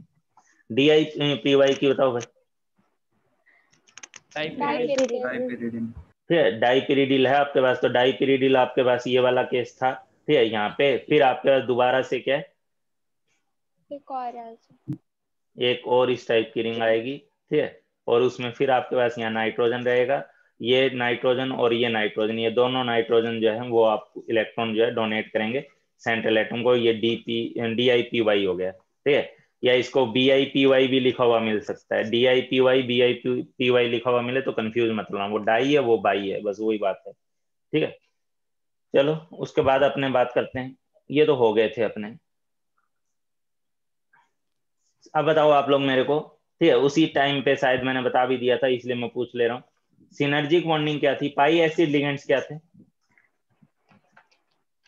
सिनर्जिक बॉन्डिंग किसे बोला था आप लोगों ने? सर बैक बॉन्डिंग का। है? Metal carbon back bonding. Metal carbon bond की बात नहीं है, सिनर्जिक बॉन्डिंग का मतलब ये नहीं कि मेटल कार्बन ही है, ठीक है। सीधी सी बात तो ये थी कि जैसे हमारे पास कल को ऐसा कोई सीन आ गया, अब तो आप कंप्लीट टॉपिक पढ़ चुके हो तो आपको पता होगा कि पेयरिंग भी हो जाती है। तो मान लो जैसे ये ऐसा कुछ सीन है कि इस लिगेंड्स ने अपना इलेक्ट्रॉन जो है वो इसको दिया, ठीक है, और इसको दिया, लेकिन आप इसमें देखोगे कुछ अंदर लिगेंड्स को कुछ कुछ केस में एनालाइज करोगे तो आप देखोगे कि वो उसके पास कुछ ऐसी सिचुएशन है कि वो उस मेटल से, ठीक है, मेटल के इलेक्ट्रॉन पेयर को वापस भी ले सकता है, ठीक है। सीओ वाला केस मैंने बहुत अच्छे से एक्सप्लेन किया था। तो लिगेंड अपना इलेक्ट्रॉन इसको दे, वो तो एक नॉर्मल बॉन्डिंग हो गई। अब ये जो मेटल अपना इलेक्ट्रॉन पेयर इस नए रिश्तेदार को देकर उसकी जरूरत को पूरा करे, तो ये जो बैक बॉन्डिंग हो रही है, जो बैक बॉन्डिंग फॉर्म का जो ये केस हो रहा है, इसको आप लोग कौन सी बॉन्डिंग बोलते हो? सिनर्जिक बॉन्डिंग बोलते हो, ठीक है, जो कि मेटल कार्बोनिल कॉम्प्लेक्स में अपने को मेनली देखनी होती है। मेटल कार्बोनिल कॉम्प्लेक्स किसे बोला जाता है? मेटल कार्बोनिल कॉम्प्लेक्स किसे बोलते हो गधो? जहाँ पे ऑब्वियस सी बात है लिगेंड सीओ हो, ठीक है, लिगेंड जो हो वो कौन हो? सीओ हो, ठीक है। तो MCON करके जो इस टाइप का लिगेंड कॉम्प्लेक्स बनाओगे, इसको आप लोग कौन सा लिगेंड कॉम्प्लेक्स बोलोगे? मेटल कार्बोनिल कॉम्प्लेक्स बोलोगे, ठीक है। और मेटल कार्बोनिल कॉम्प्लेक्स ऑर्गेनोमेटलिक का एक एग्जांपल है, और इसको आपको अलग से भी ध्यान इसलिए भी ध्यान रखना है कि ये ऑर्गेनोमेटलिक कॉम्प्लेक्स है, ठीक है। अच्छा एक चीज बताओ आप लोग, सीओ के केस की बॉन्डिंग को समझो आप लोग जरा सा, मैंने समझाया भी था, मैं दोबारा समझा दे रहा हूँ। सीओ की बॉन्डिंग कैसे होती है? आप मेटल को भूल जाओ, लिगेंड की फॉर्म में काम कर रहा है उसको भूल जाओ। सीओ की बॉन्डिंग कैसे होती है? कार्बन के आउटरमोस्ट शेल में कितने इलेक्ट्रॉन है? कार्बन के आउटरमोस्ट शेल में ऑब्वियस सी बात है 4 इलेक्ट्रॉन है। ऑक्सीजन के आउटरमोस्ट शेल में कितने? 6 इलेक्ट्रॉन है, ठीक है। अब इसके बाद 4 है, इसके बाद 6, इसको अपना ऑक्टेट पूरा करना है, तो ये 2 और ये 2, मतलब इसको अपना ऑक्टेट पूरा करना है, ये 2 और 2 शेयर कर लेगा, तो इसका ऑक्टेट तो पूरा हो गया, इसका तो नहीं हुआ। अब क्या होता है इसमें? डोनेट करता है ऑक्सीजन। ऑक्सीजन अपना कोऑर्डिनेट बॉन्ड के थ्रू कार्बन को बैक डोनेट करता है, या इस समझ लो बैक बॉन्डिंग करता है, और इस बैक बॉन्डिंग का नतीजा क्या होता है? यहाँ पे ट्रिपल बॉन्ड O हो जाएगा, ठीक है। अच्छा आप लोग जब कोऑर्डिनेट को या तो ऐसे दिखाते हो, ठीक है, ये केमिकल बॉन्डिंग में बताया जाता है, या तो ऐसे दिखाओगे, या फिर आप उसको एक नॉर्मल बॉन्ड से रिप्रेजेंट करोगे, और नॉर्मल से जब रिप्रेजेंट करते हो तो जो दे रहा होता है उस पे प्लस और जो ले रहा होता है उस पे माइनस दिखाना। तो यहाँ ऑक्सीजन पे प्लस और यहाँ कार्बन पे माइनस, ठीक है। तो एक बात बताओ, सीओ में जब पोलरिटी की बात आएगी तो सीओ में नेगेटिव पोलरिटी किस पे और पॉजिटिव पोलरिटी किस पे? कार्बन पे नेगेटिव, कार्बन पे नेगेटिव, ऑक्सीजन पे पॉजिटिव। ये आपका एक गलत जवाब है। कार्बन पे पॉजिटिव पोलैरिटी, क्योंकि माइनस है तो प्लस। पोलरिटी से क्या मतलब लेते हो? ये नेगेटिव और पॉजिटिव पोलरिटी का मतलब, जो देखो 2 एटम है, एक कार्बन है एक ऑक्सीजन, ज्यादा इलेक्ट्रोनेगेटिव कौन है? ऑक्सीजन। तो इस पे ऑक्सीजन पे पार्शियल प्लस आएगा या माइनस आएगा? माइनस। पार्शियल माइनस आएगा। कार्बन पे प्लस। पार्शियल प्लस आएगा। आप लोग क्या है, फॉर्मल चार्ज आपने नाम सुना है, formal charge chemical bonding 11th में, ये जो चार्ज है ये फॉर्मल चार्ज है गधो, ठीक है, ये फॉर्मल चार्ज है। एक्चुअल में तो ऑक्सीजन ही ज्यादा इलेक्ट्रोनेगेटिव है, और ऑक्सीजन ही ज्यादा इलेक्ट्रोनेगेटिव है, तो जो इलेक्ट्रोनेगेटिविटी डिफरेंस के चलते जो नेगेटिव एक्चुअल में जो नेगेटिव पोलरिटी होगी इस मॉलिक्यूल की, वो ऑक्सीजन की तरफ माइनस होगा और कार्बन की तरफ देखा जाए तो प्लस होगा। ऐसा नहीं है कि इस मॉलिक्यूल में ये कहानी उल्टी चल गई, उल्टी गंगा इसमें नहीं बह रही है, ठीक है। ऑक्सीजन पे पार्शियल माइनस ही है, कार्बन के ऊपर पार्शियल प्लस ही है। आप लोग जो प्लस ऊपर चार्ज लिख रहे हैं और माइनस चार्ज लिख रहे हैं वो फॉर्मल चार्ज होता है, उस फॉर्मल चार्ज में आप कंफ्यूज हो रहे हैं, ठीक है। तो यहाँ पे एक्चुअल पोलरिटी की अगर बात करूँ ना, तो नेट पोलरिटी यही आएगी, इसके ऊपर पार्शियल माइनस होगा और इस एंड के ऊपर क्या होगा? पार्शियल प्लस होगा। ऐसा कैसे हो जाएगा? ऑक्सीजन जैसे इलेक्ट्रोनेगेटिव एटम के बगल में कार्बन इलेक्ट्रो, उसके ऊपर माइनस और ऑक्सीजन पे पार्शियल प्लस, ऐसा तो होने से रहा, ठीक है। तो ये पार्शियल प्लस होगा, ये वाला पार्शियल माइनस होगा, ठीक है। एक्चुअल पोलरिटी यही होगी, ये ऊपर वाला जो चार्ज है वो फॉर्मल चार्ज है। अच्छा अभी आपको समझ में आया होगा एक बात, कि ये जो तीसरा बॉन्ड बना है वो किस कारण से बना है? ऑक्सीजन ने डोनेट किया, कार्बन का ऑक्टेट पूरा नहीं हो रहा था इसलिए बना है, सीधी सी बात यही है, कार्बन का ऑक्टेट पूरा नहीं हो रहा था इसलिए बना है, ठीक है। अब क्या होगा कि सीओ जब एज ए लिगेंड काम करेगा, ठीक है, तो सीओ जब एज ए लिगेंड काम करेगा तो इसमें आप लोगों को मैंने पहले भी बताया था, दोबारा बता रहा हूँ, पहले आप मुझको ये बताओ कि कार्बन और ऑक्सीजन में कार्बन ही क्यों डोनेट करता है, ऑक्सीजन क्यों नहीं करता? ऑलरेडी प्लस, ऑलरेडी वो एक बंदे को डोनेट किए बैठा है, ठीक है, इंटरनली एक बंदे को वो क्या किए बैठा है, ऑलरेडी डोनेट किया हुआ है। तो दोनों बातें, एक तो कार्बन वैसे ही अच्छा डोनर होता है, और दूसरी बात ऑक्सीजन ऑलरेडी अपना इलेक्ट्रॉन क्या है, कार्बन को डोनेट किए हुए है, ठीक है। तो इसमें कौन डोनेट करेगा? कार्बन डोनेट करेगा। अच्छा, जब ये कार्बन इसके साथ डोनेट करेगा, इसको अपना इलेक्ट्रॉन देगा, तो मैंने क्लास में वीडियो में यही वर्ड यूज किए थे कि अब इसकी इसके साथ रिश्तेदारी हो गई। अब जब इसके साथ रिश्तेदारी हो गई, तो अब इस रिश्तेदारी में ये भी उस कार्बन की जो जरूरत है उसको समझेगा। तो ऑक्सीजन अपना इलेक्ट्रॉन अगर कार्बन को दे सकता है, तो ये काम तो मेटल भी तो कर सकता है, मेटल के पास भी तो इलेक्ट्रॉन पेयर है, ठीक है। तो ये वाला जो बैकबॉन्ड था, ये वाला बैकबॉन्ड, ठीक है, ये जो ऑक्सीजन ने कार्बन की तरफ बनाया था, वो वाला मेटल भी तो बना सकता है, और यही होता ही है। अब मेटल क्या करेगा, इसकी जरूरत को समझते हुए कि उसका ऑक्टेट पूरा नहीं है, ऑलरेडी ऑक्सीजन के सहारे पे है, तो अब जब इसकी रिश्तेदारी होगी, तो ये इंट्रामोलिकुलर फॉर्म में ये उसको क्या करेगा, अपना इलेक्ट्रॉन देगा। जो ये ऑक्सीजन से ले रहा था, उसके बदले में ये मेटल से लेगा, और उस कंडीशन में जो ये बैकबॉन्ड बनेगा, इस बैकबॉन्ड को आप लोग कौन सा बॉन्ड बोलोगे? Synergic bond. अब इस सिनर्जिक बॉन्ड का एक्सटेंट जितना अच्छा होगा, एक्सटेंट ऑफ सिनर्जिक बॉन्डिंग जितनी अच्छी होगी, ठीक है, उसका नतीजा क्या होगा बताओ? सिनर्जिक बॉन्डिंग का एक्सटेंट जितना अच्छा होगा, उसका कार्बन ऑक्सीजन बॉन्ड ऑर्डर पे क्या फर्क पड़ेगा? Bond order of carbon oxygen कम होगा, ऑब्वियसली बात है। जब ये इसके साथ सिनर्जिक बॉन्ड बनाएगा, ये मेटल अपना इलेक्ट्रॉन इस कार्बन को देगा, तो कार्बन उस ऑक्सीजन से ये तीसरा बॉन्ड क्यों बनाएगा? नहीं बनाएगा, ठीक है। अब इसमें भी समझना है, ऐसा नहीं कि क्लियरली मना कर दिया कि पूरी तरह से नहीं बनेगा, ठीक है, ये दोनों के साथ मेहरबानी पे चलेगा, ऑक्सीजन भी हेल्प करेगा, मेटल भी हेल्प करेगा, ठीक है। तो मैं ये कहना चाह रहा हूँ कि मेटल अगर ज्यादा हेल्प करेगा, तो ये ऑक्सीजन से जो इलेक्ट्रॉन लेगा वो कम लेगा, और कम लेगा तो उसका जो बॉन्ड ऑर्डर है वो 3 से किसकी तरफ जाएगा? 2 की तरफ। बस यही बोलो कि 2 की तरफ जाएगा, 3 से थोड़ा कम हो जाएगा। ये मत बोल देना कि 2 हो जाएगा, 2 हो जाना बोल देना, ये थोड़ा बेवकूफी भरी बात है। हाँ, 3 से 2 की तरफ जाएगा, अभी ऑक्सीजन से भी लेगा, मेटल से भी लेगा। अच्छा, बॉन्ड ऑर्डर, अगर bond order of carbon oxygen decrease अगर हो रहा है, तो ऑब्वियसली बात है इसकी बॉन्ड लेंथ क्या हो रही है? बॉन्ड लेंथ इंक्रीज हो रही है, कार्बन ऑक्सीजन की बॉन्ड लेंथ उतनी ज्यादा हो जाएगी। Bond energy of carbon oxygen decrease. तो जब बॉन्ड ऑर्डर घट रहा है, बॉन्ड ऑर्डर घटेगा, तो ऑब्वियसली बात है बॉन्ड एनर्जी भी कम होगी। सिंगल बॉन्ड से ज्यादा डबल बॉन्ड मजबूत होता है, डबल बॉन्ड से ज्यादा क्या ट्रिपल बॉन्ड मजबूत होता है। आपकी ये कॉमन सेंस है, ठीक है, कॉमन नॉलेज है। तो ये चीज आप लोग जानो, ये सिनर्जिक बॉन्डिंग के इफेक्ट है। अच्छा, अब ये बात बताओ, उसके बाद मैंने आपको एक क्वेश्चन बोला था, ओ गधे, मैंने आपको एक क्वेश्चन बोला था, एक आपके पास कैटायन हो, एक आपके पास न्यूट्रल मेटल हो, एक आपके पास मेटल जिसका नेगेटिव ऑक्सीडेशन स्टेट हो, ठीक है, तो कौन से वाली मेटल जो है वो ज्यादा अच्छी सिनर्जिक बॉन्डिंग बनाएगी? नेगेटिव जिस पे नेगेटिव होगा, तो इसका ऑर्डर, ये वाले ऑर्डर पे बहुत ज्यादा क्वेश्चन आए हैं और आगे भी आते रहेंगे। तो मेटल वाले से ज्यादा जो है, प्लस वाले से ज्यादा न्यूट्रल वाला, और न्यूट्रल वाले से ज्यादा माइनस वाला ज्यादा अच्छी सिनर्जिक बॉन्डिंग बनाएगा। ये क्वेश्चन कभी भी आ सकते हैं और बहुत अच्छे क्वेश्चन की कैटेगरी में ये आएगा, ठीक है। अच्छा, अब अपने आगे चलते हैं। चलो, अब मैं थोड़ा सा डीपीपी डिस्कशन पे आ जाता हूँ।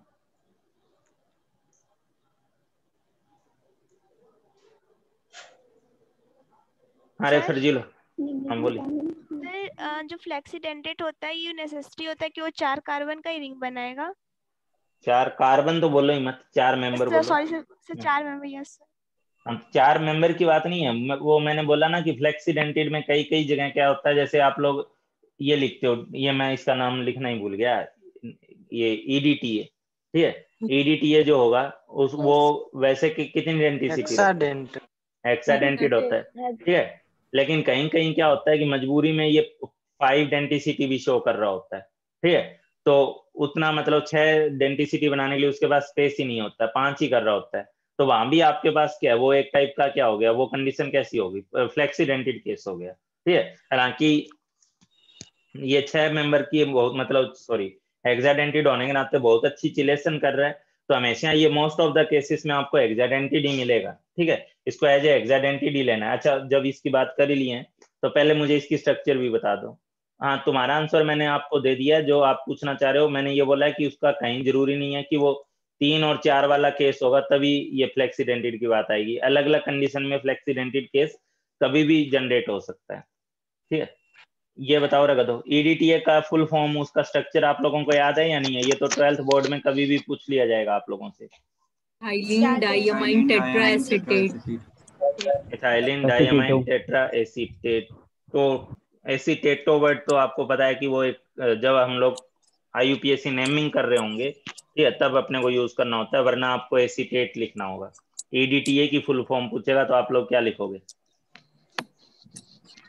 Ethylene diamine tetra acetate, tetra acetate लिखोगे। ठीक है, टेट्रा एसीटेटो वर्ड या एसीटेटो जो भी करते हो आप लोग, वो सब कुछ तो कब करते हो?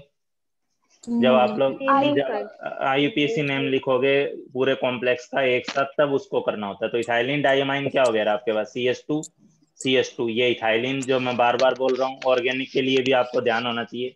इथाइलिन डाइक्लोराइड का क्या मतलब होगा रे? दोनों पे Cl लगा दो और क्या, ठीक है, दोनों पे Cl लगा दो। तो CH2 अभी इथाइलिन डायमाइन की बात करें तो इथाइलिन डायमाइन हो गया, सॉरी इथाइलिन हो गया, ये NH2 कर दोगे तो डायमाइन हो जाएगा, इथाइलिन डायमाइन। फिर टेट्रा एसीटेट, तो इन पे जो 4 हाइड्रोजन होते हैं उन 4 हाइड्रोजन के बदले में आप लोग CH2C और एसीटेट है तो CH2CO-, यहाँ पे भी आप लोग CH2 और CO- और यहाँ भी आप लोग CH2COO- कर दोगे। ठीक है, तो सॉरी COO-। तो ये ओवरऑल इसकी डेंसिटी कितनी है? 6। 6 डेंसिटी है इसकी, 1 2 3 4 और ये 5 और ये 6। और चार्ज कितना है? -4 चार्ज होगा। तो इसीलिए ईडीटीए वगैरह को जब लिखा जाता है तो वो किस टाइप की फॉर्म में लिखा जाता है? ईडीटीए 4- की फॉर्म में लिखा जाता है। ठीक है, अच्छा ये बताओ आप लोग, इनमें स्टेबिलिटी ऑर्डर क्या होगा? रख दो CuNH3 4 2+, ठीक है, CuEn 4, नहीं 4 तो हो ही नहीं सकता, CuEn 2 आएगा। ठीक है, और अगर मैं इसके अंदर ये लिखता हूँ Cu ट्राईइन, ठीक है, तो यहाँ कितना लिखना चाहिए मेरे को? 3 4। यहाँ कितना होगा? 1 2 3 क्या होगा? कुछ नहीं, ये कुछ नहीं होगा वाला सीन है। Cu ट्राईन और ये क्या है आपके पास? ये 2+ है। तो इन तीनों में स्टेबिलिटी ऑर्डर क्या है? इंक्रीज कर रहा है। इंक्रीज करेगा लेफ्ट। अब ऐसी बात है, इस ये किस बेसिस पे? किस बेसिस पे? रिंग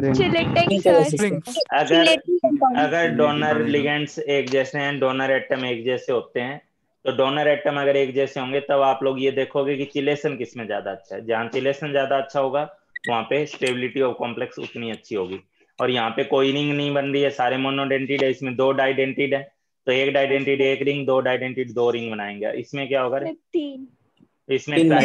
इसमें टेट्राडेंटिड है और टेट्राडेंटिड एक साथ 3 रिंग बनाएगा। ठीक है, तो रिंग जितनी ज्यादा होगी स्टेबिलिटी ऑफ कॉम्प्लेक्स उतनी ज्यादा हो जाएगा। ठीक है, अच्छा एक आपको याद है, आप लोगों को मैंने ये स्ट्रक्चर बनाने को बोला था, ईडीटीए वाला, बनाए थे गधो या नहीं बनाए थे कॉपी पे? बनाए थे। यस सर, बनाए सर। टाइम लगा था अपने को अच्छा खासा, लेकिन चलो दोबारा कर लेना अगर आप लोगों ने नहीं बनाया, पर बनाया हुआ होना चाहिए। ठीक है, चलो अब अपने वापस डीपीपी वाले पार्ट पे आते हैं। ठीक है, डीपीपी थोड़ा बहुत देख लेते हैं। अरे ये क्या कर दिया मैंने? हाँ ये, अरे तो देख लो अब इसके अंदर, classify the following in monodentate but not ambidentate. ठीक है, तो आपको अलग अलग कैटेगरी में क्लासीफाई करना, मोनोडेंटिड कौन है, डाइडेंटिड कौन है और एम्बीडेंटिड लिगेंड्स कौन है। ठीक है, तो बताओ SCN- तो ऑब्वियस बात है कैसा हो गया? एम्बीडेंटिड। NO2-, NO2+, ये मोनोडेंटिड है। NO2+ जो है वो क्या है? मोनोडेंटिड कैटायनिक लिगेंड है, ये कैटायनिक लिगेंड है, मोनोडेंटिड कैटायनिक लिगेंड। ठीक है, अच्छा एक बात बताओ, एक क्वेश्चन आपसे पूछा जाता है ammonia does not act as a ligand in acidic medium. क्यों नहीं करता भाई? पर it exist as ammonium ion.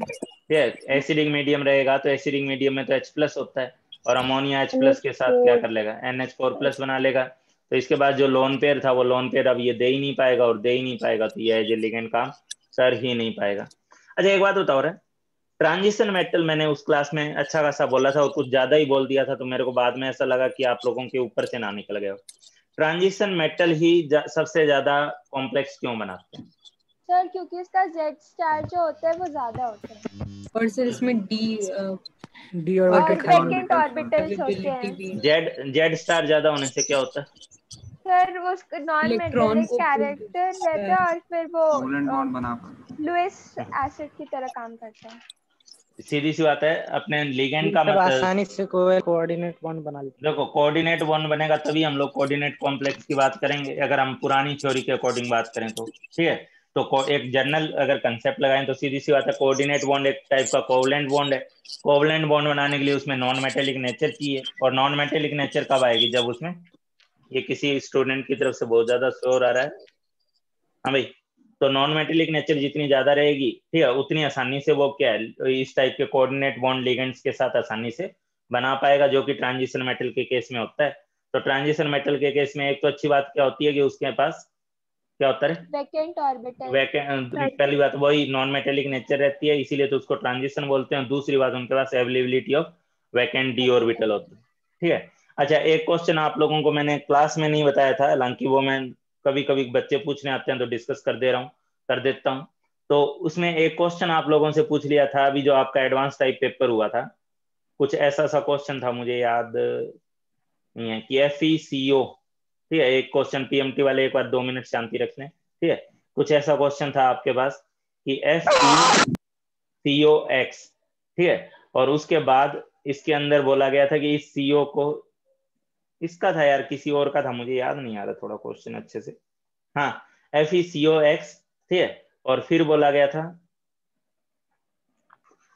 Fe,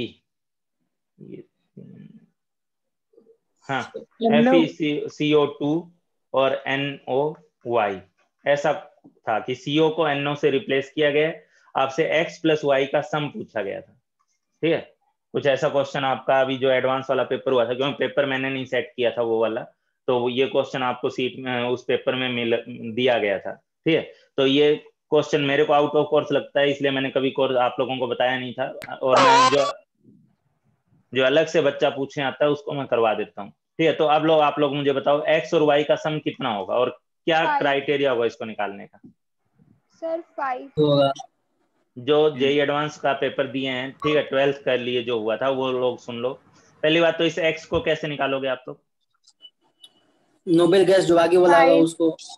मैंने बताया था कि बाकी केस में चाहे EN रूल लगे चाहे ना लगे, मैंने बताया था कि बाकी केस में EN रूल बहुत वाहियात होता है।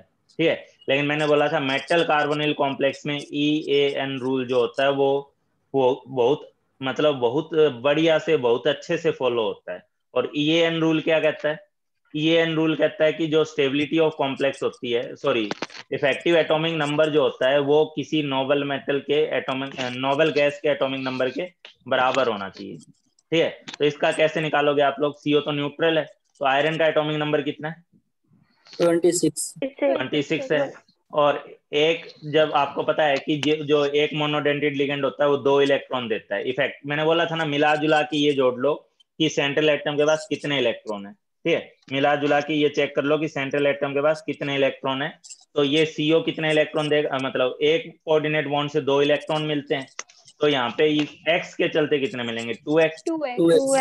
इसका next noble gas atomic number कौन सा है? 36 है। ठीक है, आपको helium, neon, argon, krypton, xenon, इन सब का एटॉमिक नंबर तो पता होना चाहिए ना, जिनोन का। तो इसका कितना है? 2 है, इसका 10 है, इसका 18 है, इसका 36 है, इसका 54 है। तो इसको आप 36 के बराबर करोगे तो X बराबर 5 आ जाएगा। ठीक है, वैसे भी आप लोग इस कॉम्प्लेक्स को इतनी बार पढ़ते हो FeCO5 को, तो आपको तो वैसे ही पता होना चाहिए। तो X की वैल्यू तो कितनी है?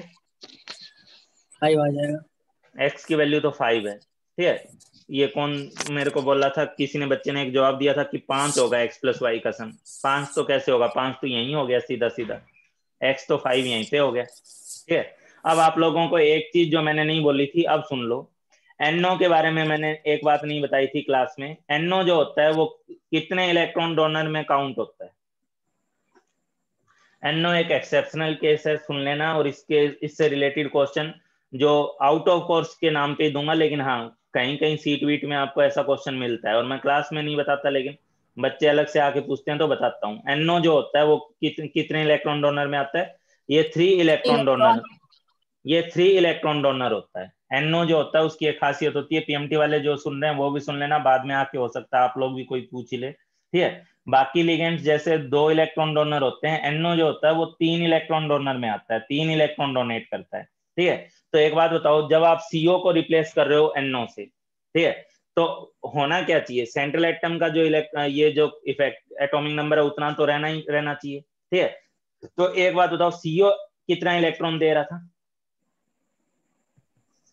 2। ठीक है, और NO कितना दे रहा है, 3 दे रहा है। ठीक है, ये 3 इलेक्ट्रॉन डोनेट करता है एक साथ। तो अगर CO 2 इलेक्ट्रॉन डोनेट कर रहा था, मेरी बात सुनो, तो इसका मतलब जब CO को NO से रिप्लेस करोगे तो नंबर ऑफ डोनेटेड इलेक्ट्रॉन में डिफरेंस नहीं आना चाहिए, क्योंकि ये नंबर हमें अभी भी 36 ही रखना है।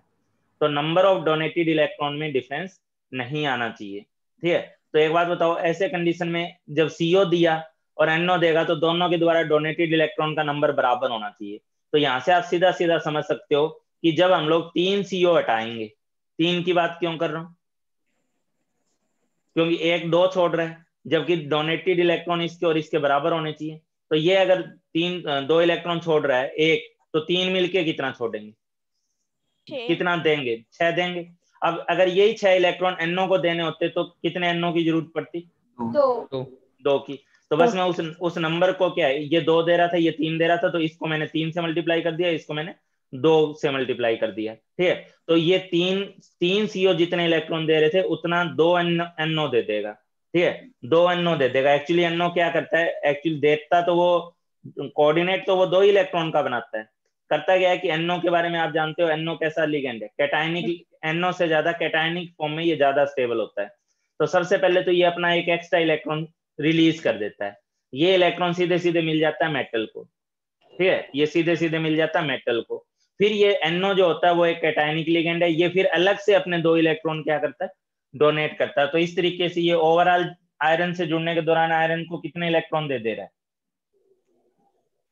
3 दे रहा है। ठीक है, NO जो होता है NO से ज्यादा अच्छा NO प्लस फॉर्म में होता है। ठीक है, और ये अपना एक्स्ट्रा इलेक्ट्रॉन छोड़ देता है। ठीक है, और इस एक्स्ट्रा इलेक्ट्रॉन भी आयरन को मिलता है, और ये बाद में 2 इलेक्ट्रॉन जो दे रहा है वो भी मिलता है। तो इस तरीके से एक टाइप से देखा जाए तो NO अपनी तरफ से 3 इलेक्ट्रॉन दे दिया। एक तो डायरेक्ट दे दिया, कोऑर्डिनेट वाला नहीं दिया है, कोऑर्डिनेट के थ्रू तो 2 ही देगा, ये तो डायरेक्ट दे देता है, पूरी तरह से उसके ऑर्बिटल में दे देता है। ठीक है, तो इस तरीके से इसके 3 हटेंगे तो 2 आएंगे। तो यहाँ आप देख ही रहे हो ना यार, मैंने एक, हाँ ये x कितना था, 5 था, ये 2 बच गया, 3 चला गया, वो जो 3 गया तो इसके बदले में NO कितना आएगा बोलो, 2 आएगा। तो इसकी वैल्यू कितनी होगी, इस y की वैल्यू कितनी, 2 होगी। तो टोटल मिला के x प्लस y का सम आपसे पूछा गया था, कितना हो जाएगा, 7 हो जाएगा। ठीक है, तो ये आपके पास इसका आंसर होगा। बाकी मुझे एक्चुअल क्वेश्चन याद नहीं है, इस तरीके का कोई क्वेश्चन था। ठीक है, दिए थे एडवांस वाला पेपर है,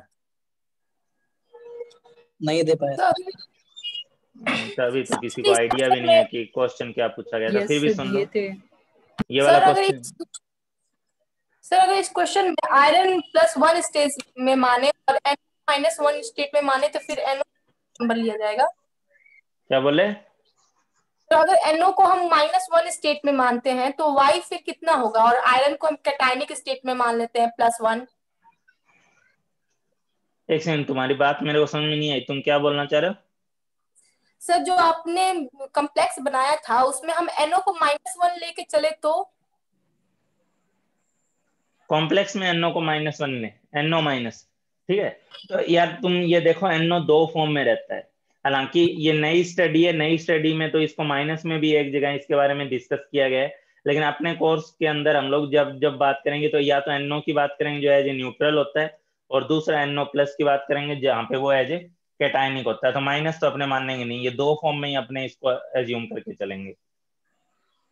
और NO होगा या NO प्लस होगा, उसको कैसे डिटरमाइन किया जाता है वो मैंने आप लोगों को क्लास में बताया था। कोई एक बच्चा भी जवाब दो, NO होगा या NO प्लस होगा, वो कैसे पता चलेगा? आयरन के साथ NO प्लस ही होता है। वो तो मैंने रटवाया था, आयरन के साथ NO प्लस होता है। वो तो रटवाया था मैंने। पता कैसे चलेगा मुझे ये बताओ, पता कैसे करेंगे? यदि वाटर होगा उसके साथ मोमेंट से था।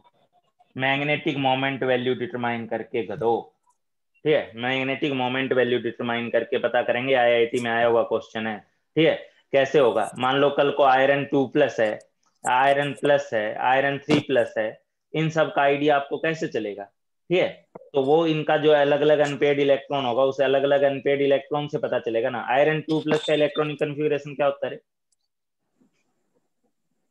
आयरन 2 प्लस के डी में कितने इलेक्ट्रॉन, कितने इलेक्ट्रॉन? 6 होंगे। 6 होंगे। अनपेड इलेक्ट्रॉन कितने हुए? 4। चलो मैं तुम्हें चैलेंज दे रहा हूँ, आयरन +1 का डी में कितने इलेक्ट्रॉन होंगे, बताना जरा मेरे को। 5 5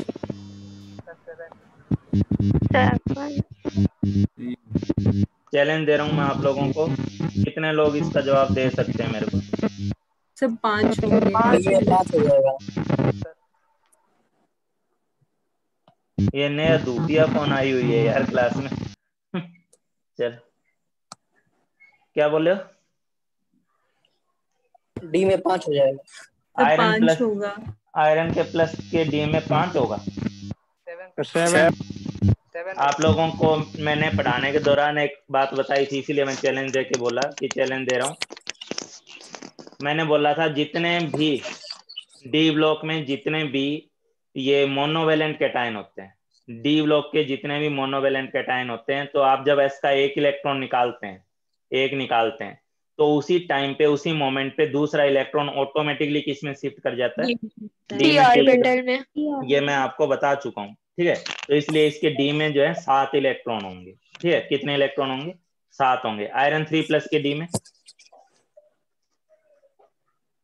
कितने होंगे? बोलो गधो। 5 होंगे, ठीक है। तो गधो हमें कैसे समझ में आएगा कि कौन से वाला आयरन कौन से वाला है? तो हम लैब में उसका मैग्नेटिक मोमेंट देखेंगे। मैग्नेटिक मोमेंट देखेंगे तो मैग्नेटिक मोमेंट मान लो कुछ 4 पॉइंट समथिंग आ गया, ठीक है, या 3 पॉइंट समथिंग आ गया, या 3.87 समथिंग आ गया, या 5.92 समथिंग आ गया। तो अब बताओ, आप क्या बताओगे? आप मैग्नेटिक मोमेंट निकाले और आपको पता चल गया कि ये वाला केस है, तो आपको समझ में आएगा ना कि इसमें आयरन जो है वो कौन से वाला है? +2 वाला है। ये 3.87 आएगा तो आयरन +1 वाला है। 5.92 वाला आएगा तो इसका मतलब आयरन 3+ वाला है। तो पहले आप आयरन, जब कोई कॉम्प्लेक्स होता है ना, जैसे ये कॉम्प्लेक्स है, NO का कॉम्प्लेक्स है, ठीक है, तो पहले आप इसका मैग्नेटिक मोमेंट के थ्रू इसका चार्ज एक्सपेरिमेंटली डिटरमाइन करते हैं, और उस चार्ज के थ्रू आप NO को पता करते हैं कि NO न्यूट्रल होगा या NO कैटायनिक होगा, कौन सा होगा, ठीक है। ये IIT में आया हुआ क्वेश्चन है, ध्यान रखिएगा। NO न्यूट्रल है या कैटायनिक है, उसको पता करने का एक्चुअल तरीका कौन सा होता है? मैग्नेटिक मोमेंट वैल्यू को एनालाइज करके पहले सेंट्रल एटम की ऑक्सीडेशन स्टेट समझ में आएगी, उसका अनपेड इलेक्ट्रॉन वगैरह समझ में आएगा, और सेंट्रल एटम की ऑक्सीडेशन स्टेट समझ में आने के बाद हमें समझ में आएगा कि NO की ऑक्सीडेशन स्टेट क्या होगी। यार ये कोई एक बच्चे की तरफ से बहुत ज्यादा शोर हो रहा है, उसको शांत रख लो रे। किसी का नेट अच्छे से नहीं चल रहा, और उस नेट के अच्छे से नहीं चलने की वजह से शोर, दूसरे बच्चे बहुत ज्यादा डिस्टर्ब होते हैं। फिर उस कंडीशन में अगर नेट अच्छा से नहीं चल रहा है तो अपने आप को साइलेंट रखो। इरेज इसको हटाने जा रहा हूँ। तो अपने क्या बात कर रहे थे, पता नहीं, बात करते करते कहीं भी चले जा रहे हैं। वैसे भी ये टॉपिक जो सीट है इसमें बहुत ज्यादा कोई टफ क्वेश्चन तो है नहीं, इससे अच्छा है कि मैं अपनी तरफ से आपसे पूछता रहूं, बताता रहूं। होगा डेडो, क्या बात चल रही थी? हाँ, NO2+ तो कैटायनिक न्यूट्रल हो गया, CN- है, एम्बिडेंटेड हो गया, ये एम्बिडेंटेड हो गया, ये वाला सॉरी एम्बिडेंटेड हो गया। CO कैसा हो गया? एम्बिडेंटेड। ये जानवर CO कब एम्बिडेंटेड था? मोनोडेंटेड होगा। सिंपल मोनोडेंटेड लिगेंड है ये, ठीक है। NH2NH3+ मोनोडेंटेड, ठीक है। अच्छा, हाइड्रोजन कैसा लिगेंड है? मोनोडेंटेड, डाइडेंटेड? एम्बिडेंटेड एम्बिडेंटेड हाइड्रोजन को हम लोग एम्बिडेंटेड में नहीं बोलेंगे गधे, इसमें दोनों नाइट्रोजन एक जैसे है ना। अरे भाई मेरे को समझ में नहीं आ रहा किसकी तरफ से इतना शोर आ रहा है, पर बहुत ज्यादा शोर आ रहा है, उसको शांत कर लो। कोई भी बच्चा एहसान कर दो इतना तो। किसी का नेट नहीं चलने की वजह से वो बोल रहा है, लेकिन वो उसका बोलना कर्कश आवाज में बदल जा रहा है। क्या बात कर रहे थे हम लोग? हाँ, CO वाला NH2 वाला केस बोल रहा था। तो ये अपना लोन पेयर मतलब दोनों एक साथ दे नहीं सकता, ठीक है, 3 मेंबर की रिंग बन रही है। दूसरी बात ये है कि इसको एम्बिडेंटेड भी नहीं बोल सकते। एम्बिडेंटेड क्यों नहीं बोल सकते? क्योंकि इसके दोनों जो डोनर एटम है वो एक जैसे हैं। तो जब एक जैसे हैं तो उसको हम लोग एम्बिडेंटेड कैसे बोलेंगे? NO2 माइनस में, SCN माइनस में, इन सब में तो अलग अलग थे, CN माइनस में। ये monodentate cationic ligand, NO plus monodentate cationic ligand, EN didentate ligand, NH2 minus डाइड ये monodentate ligand, NH4 plus ligand ही नहीं है, ये भूत लिगेंड ही नहीं है। NH4 प्लस जो है वो लिगेंड ही नहीं है। NO3 माइनस मोनोडेंटेड लिगेंड है, ठीक है। CH3CO माइनस मोनोडेंटेड है। O2 माइनस मोनोडेंटेड है, ठीक है। देगा तो एक ही तरफ से ना, ठीक है, भले ही 2 ऑक्सीजन है लेकिन देगा तो एक ही तरफ से। तो ये मोनोडेंटेड लिगेंड्स की कैटेगरी आ गई। ये जो भी क्लासिफिकेशन है वो हमने कर दिया, ठीक है। उसके बाद ड्रॉ द स्ट्रक्चर ऑफ, इनका स्ट्रक्चर ड्रॉ करने को बोला गया है। तो DMG की स्ट्रक्चर तो मैंने अभी बनवाई दी, GLY की बनवाई दी, ACAC की बनवाई दी, EDTA की बनवाई दी, तो फिर बात ही क्या, बात खत्म, ठीक है। चलो आगे देखते हैं।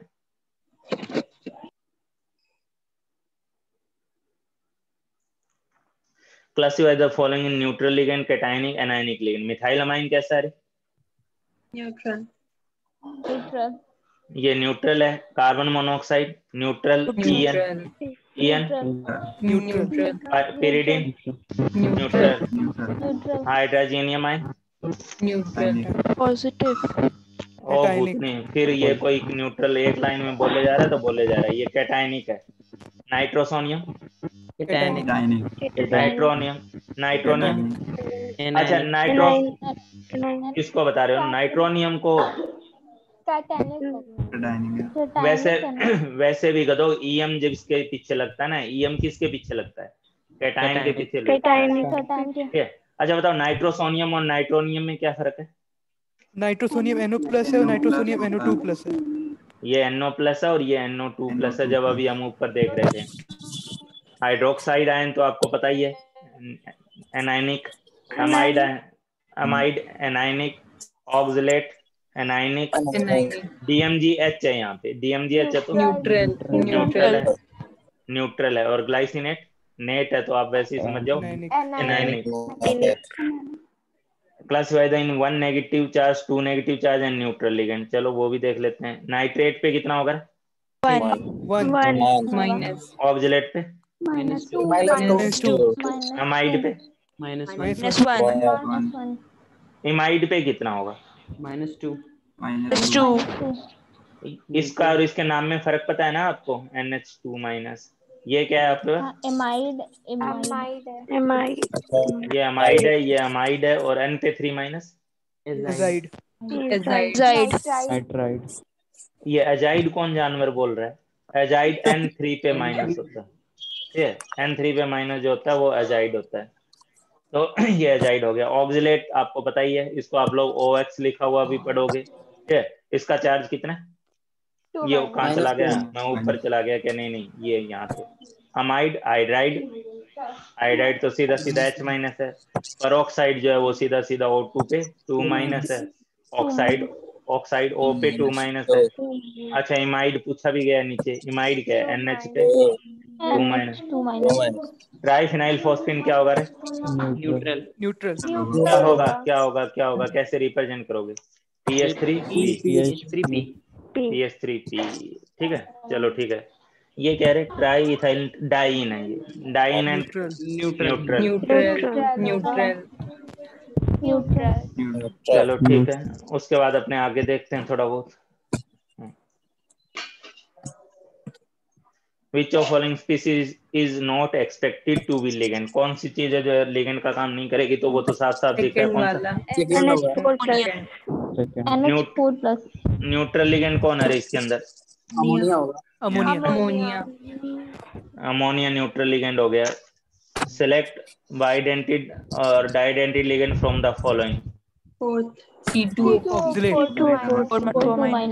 ये हो जाएगा। To form a coordination bond one needs a ligand which of following species to क्या है act to be a ligand. Ligand का काम कौन कर सकता है? ये तो कर नहीं सकता, फोर्थ ऑप्शन ये कर नहीं सकता, ये कर लेगा, हम जानते हैं, ठीक है, ये कर लेगा, ये कर लेगा। Second third and fourth only, fourth हो जाएगा। Which of the ligand can not act as ambidentate ligand, कौन सा जो है वो एम्बिडेंटेड लिगेंड का काम नहीं कर पाएगा? CO नहीं कर पाएगा। Ethane 1,2 diamine act as chelating, जो भी पॉलीडेंटेड है वो चिलेटिंग हो गए। डाइथाइलिन ट्राइमाइन इज क्या है? चिलेटिंग लिगेंड, ये चिलेटिंग भी है, ये न्यूट्रल भी है, और ये ट्राइडेंट। ऑल ऑफ दीज हो जाएगा, ऑल ऑफ दीज। चलो उसके बाद अपने और आगे देख लेते हैं, कुछ और बच रह गया इसमें। हाँ बस थोड़ा सा ही है। विच of following is not chelating ligand, chelating ligand कौन सा नहीं है इसमें? थायोसल्फेटो।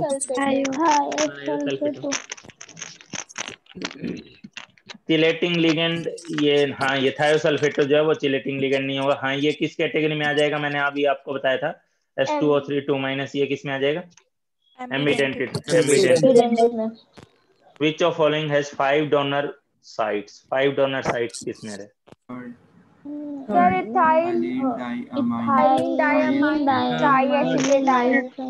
यहाँ पे आप यहाँ पे बस छोटा सा फर्क समझोगे, यहाँ टेट्रा एसीटेट लिखा हुआ है और यहाँ क्या लिखा हुआ है? तो इसका और इसमें डिफरेंस क्या है? इसका मतलब क्या है? Ethylene diamine tetra try acetate क्या चीज होगी? CS2 देखो ये आपके पास इथाइलिन डाइमाइन होता है और इसी से हम लोग आगे बढ़ते हैं। तो आगे बढ़ने के दौरान हम इसके दोनों हाइड्रोजन हटा देते हैं और वहां पे एसीटेट लगा देते हैं, ठीक है। तो एक एसीटेट, 2 एसीटेट, तो ये हो गए यहाँ पे, ठीक है। और इस तरफ वाले का सीधा सीधा कहने का मतलब यही है इसका कि यहाँ पे हम लोग एक ही H हटाएंगे और एक H को एज इट इज छोड़ देंगे, और एक H अगर हटाएंगे तो उसके बदले में एक ही एसीटेट आएगा, ठीक है। तो आपके पास कितनी डोनर साइट्स होगी इस केस में? 1 2 3 4 और 5, ठीक है। तो 5 वाला केस कौन सा हो जाएगा? इस केस में थर्ड हो जाएगा। The number of donor sites in dimethyl glyoxime कितना होगा? डाइमिथाइल ग्लाइओक्साइन कैसा काम करता है? डाइडेंटेड का। ग्लाइसिनेट डाइथाइल टेट्रामाइन ट्राइडेंटेड हो गया। EDTA तो ये फोर्थ हो जाएगा, ठीक है। उसके बाद है ग्लाइसिनेटो लिगेंडिस, ठीक है। हालांकि यहाँ सिंपल वर्ड ग्लाइसिन सेकंड होगा। ये पहली बात, ये सही है, हाँ ये सही है। ऑल आइडेंटिटी लिगेंड है, ये भी सही है। 2 डोनर साइट है, नाइट्रोजन एंड O-, ये भी सही है। तो सेकंड कहाँ से चिल्ला रहे हो? 2 सारे तो सही है। टेंथ का सर ऊपर वाला। अच्छा ऊपर वाले का मैंने निशान गलत लगा दिया क्या? हाँ गलत निशान लगा दिया मैंने, गलत निशान लगा दिया। ऊपर आंसर तो मैंने सही लिखा है, वो ये सेकंड हो जाएगा। हाँ भाई, विच of following is pi acid ligand? Pi acid ligand आपको पता है, पाई एसिड लिगेंड की कहानी आपको सुनाई चुके हैं, कौन होता है वो बता रखा है। तो इसका आंसर हो जाएगा आपके पास सेकंड, ठीक है। और नेक्स्ट क्लास में जो है मैं आपको कौन सा डिस्कस करूंगा? सीट डिस्कस करूंगा आपसे। सीट सेकंड वाला DPP। वो DPP नहीं है, वो कंप्लीट सीट ही है अपने लिए, ठीक है। अभी अगर चाहो तो अभी भी कुछ उसका डिस्कस कर सकते हैं, लेकिन यस सर अभी कुछ कर दिए सर, करा दीजिए अभी। चलो पहला पेज खत्म कर देते हैं उसका। ये विजिबल हो रहा है अच्छे से? Yes sir. पढ़ने में आ जा रहा है ना? पढ़ने में आ जा रहा है? Yes sir. ठीक है, पढ़ने में आ जा रहा है तो अच्छी बात है। इसके अंदर पहला क्वेश्चन है, consider the following statements according to Werner theory ligands are connected to metal ion by covalent bond. secondary valencies have directional properties, secondary valencies are non ionizable। ठीक है, तो इसमें अगर अपने बात करें वर्नर थ्योरी की स्टेटमेंट की बात करें तो वर्नर ने ये बॉन्डिंग पैटर्न तो बताया ही नहीं था ना उसके अंदर। ठीक है, वर्नर ने अपनी थ्योरी में कोई बॉन्डिंग पैटर्न तो बात ही नहीं की थी। ठीक है, उसने तो बस कॉम्प्लेक्स को इस तरीके से एनालाइज किया था कि कौन आयनाइजेबल है कौन नॉन आयनाइजेबल है, एक प्राइमरी वैलेंसी है एक सेकेंडरी वैलेंसी है। ठीक है, बॉन्डिंग पैटर्न तो उसको समझ में नहीं आया था कि कोवलेंट बॉन्ड है या किस टाइप का बॉन्ड है, ये सब बातें नहीं करी थी उसने। ठीक है, तो इसकी स्टेटमेंट कौन सी सही होगी बोलो? सेकंड और थर्ड। सेकंड और थर्ड। सेकंड और थर्ड सही है, तो इसका लिए इसका आंसर कौन सा होगा? सेकंड होगा। ठीक है, उसके बाद मेटल और लिगेंड में कोऑर्डिनेट बॉन्ड बनता है, ये किस बंदे ने बताया था? Sidgwick theory. सबसे पहले इस टाइप की बात किसने करी थी? सिडविक। अच्छा, उसके बाद देखो in which of the following complex the nickel metal is in highest oxidation state? Second. पहले तो बताओ इसमें कितना कितना अलग अलग में बताओ, इसमें कितना है? 0 पहले में 0 है, इस केस में बोलो +4। ऐसा यार ये छोटे छोटे क्वेश्चन है, ये आप लोग निकाल लोगे। ये +4 आ रहा है, यहाँ वाले पे देखो BF4 क्या होता है?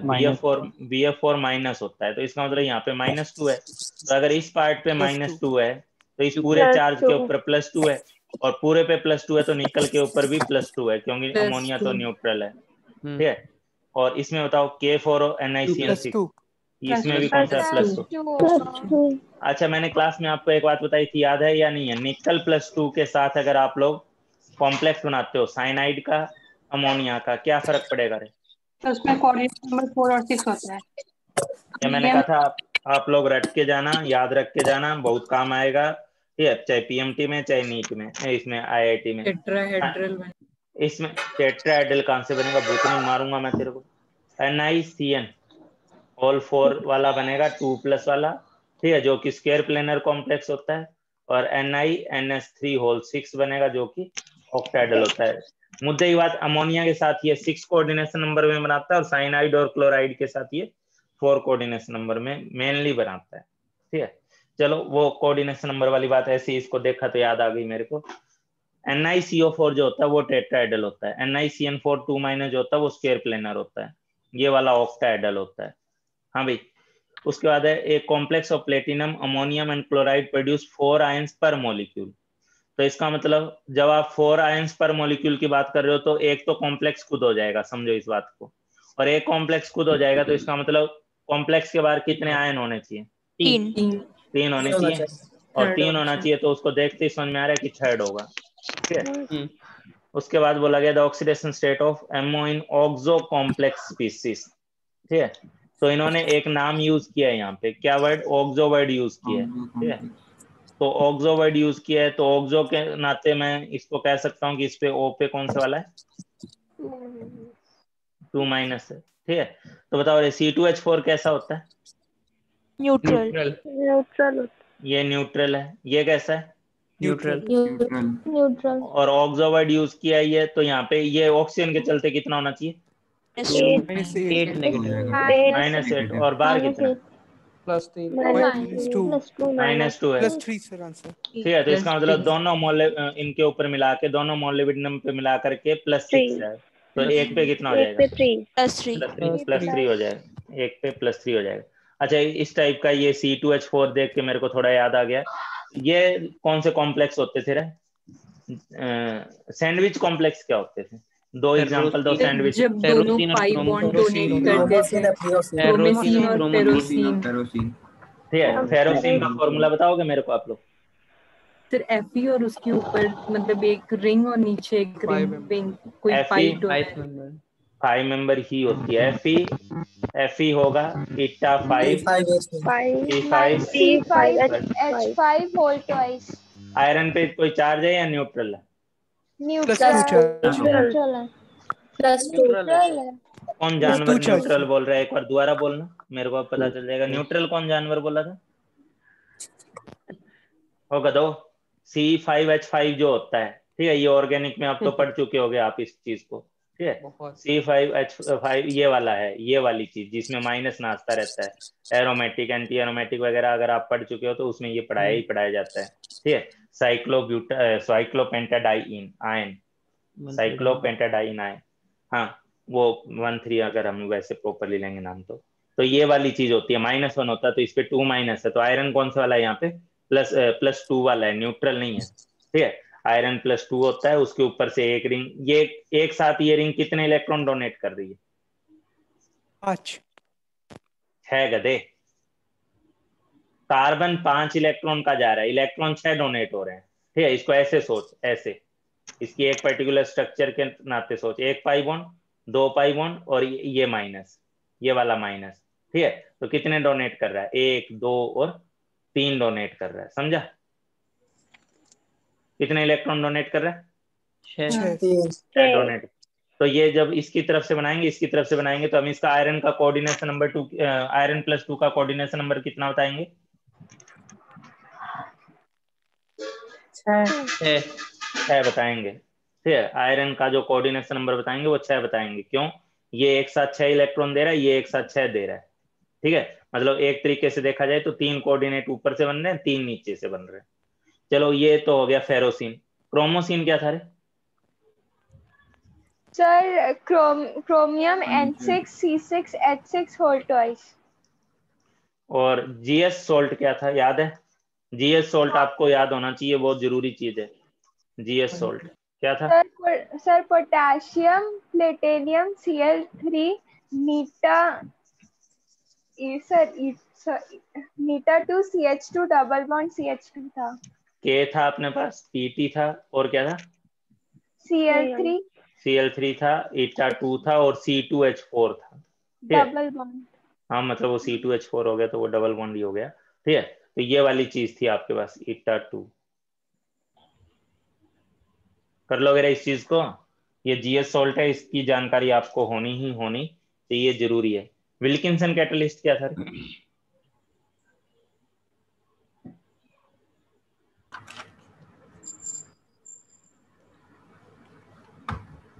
विल्किंसन कैटलिस्ट क्या था? याद ही नहीं किया हुआ जानवर। विल्किंसन कैटलिस्ट की भी नॉलेज आपको होनी चाहिए। ट्राइफिनाइल CH3P, ठीक है। ये 3P का whole twice RHCl sodium RHCl, ठीक है। और जिगलर नाटा कैटलिस्ट क्या था?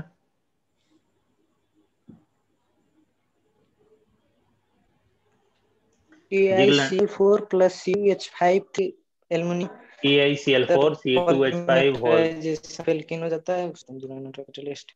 ये था TiCl4 + C2H5 whole thrice Al। ये किसके काम आता है?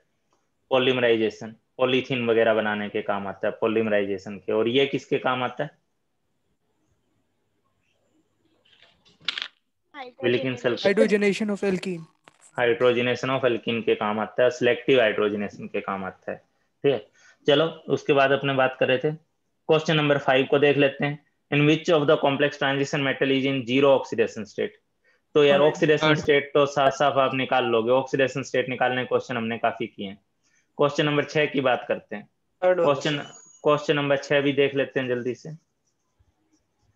क्वेश्चन नंबर 6 में क्लियर कट बोला गया है कि which one is the most likely structure of CrCl3.6H2O if 1/3 of total chlorine of the compound is precipitate by adding AgNO3? इसका क्या मतलब है?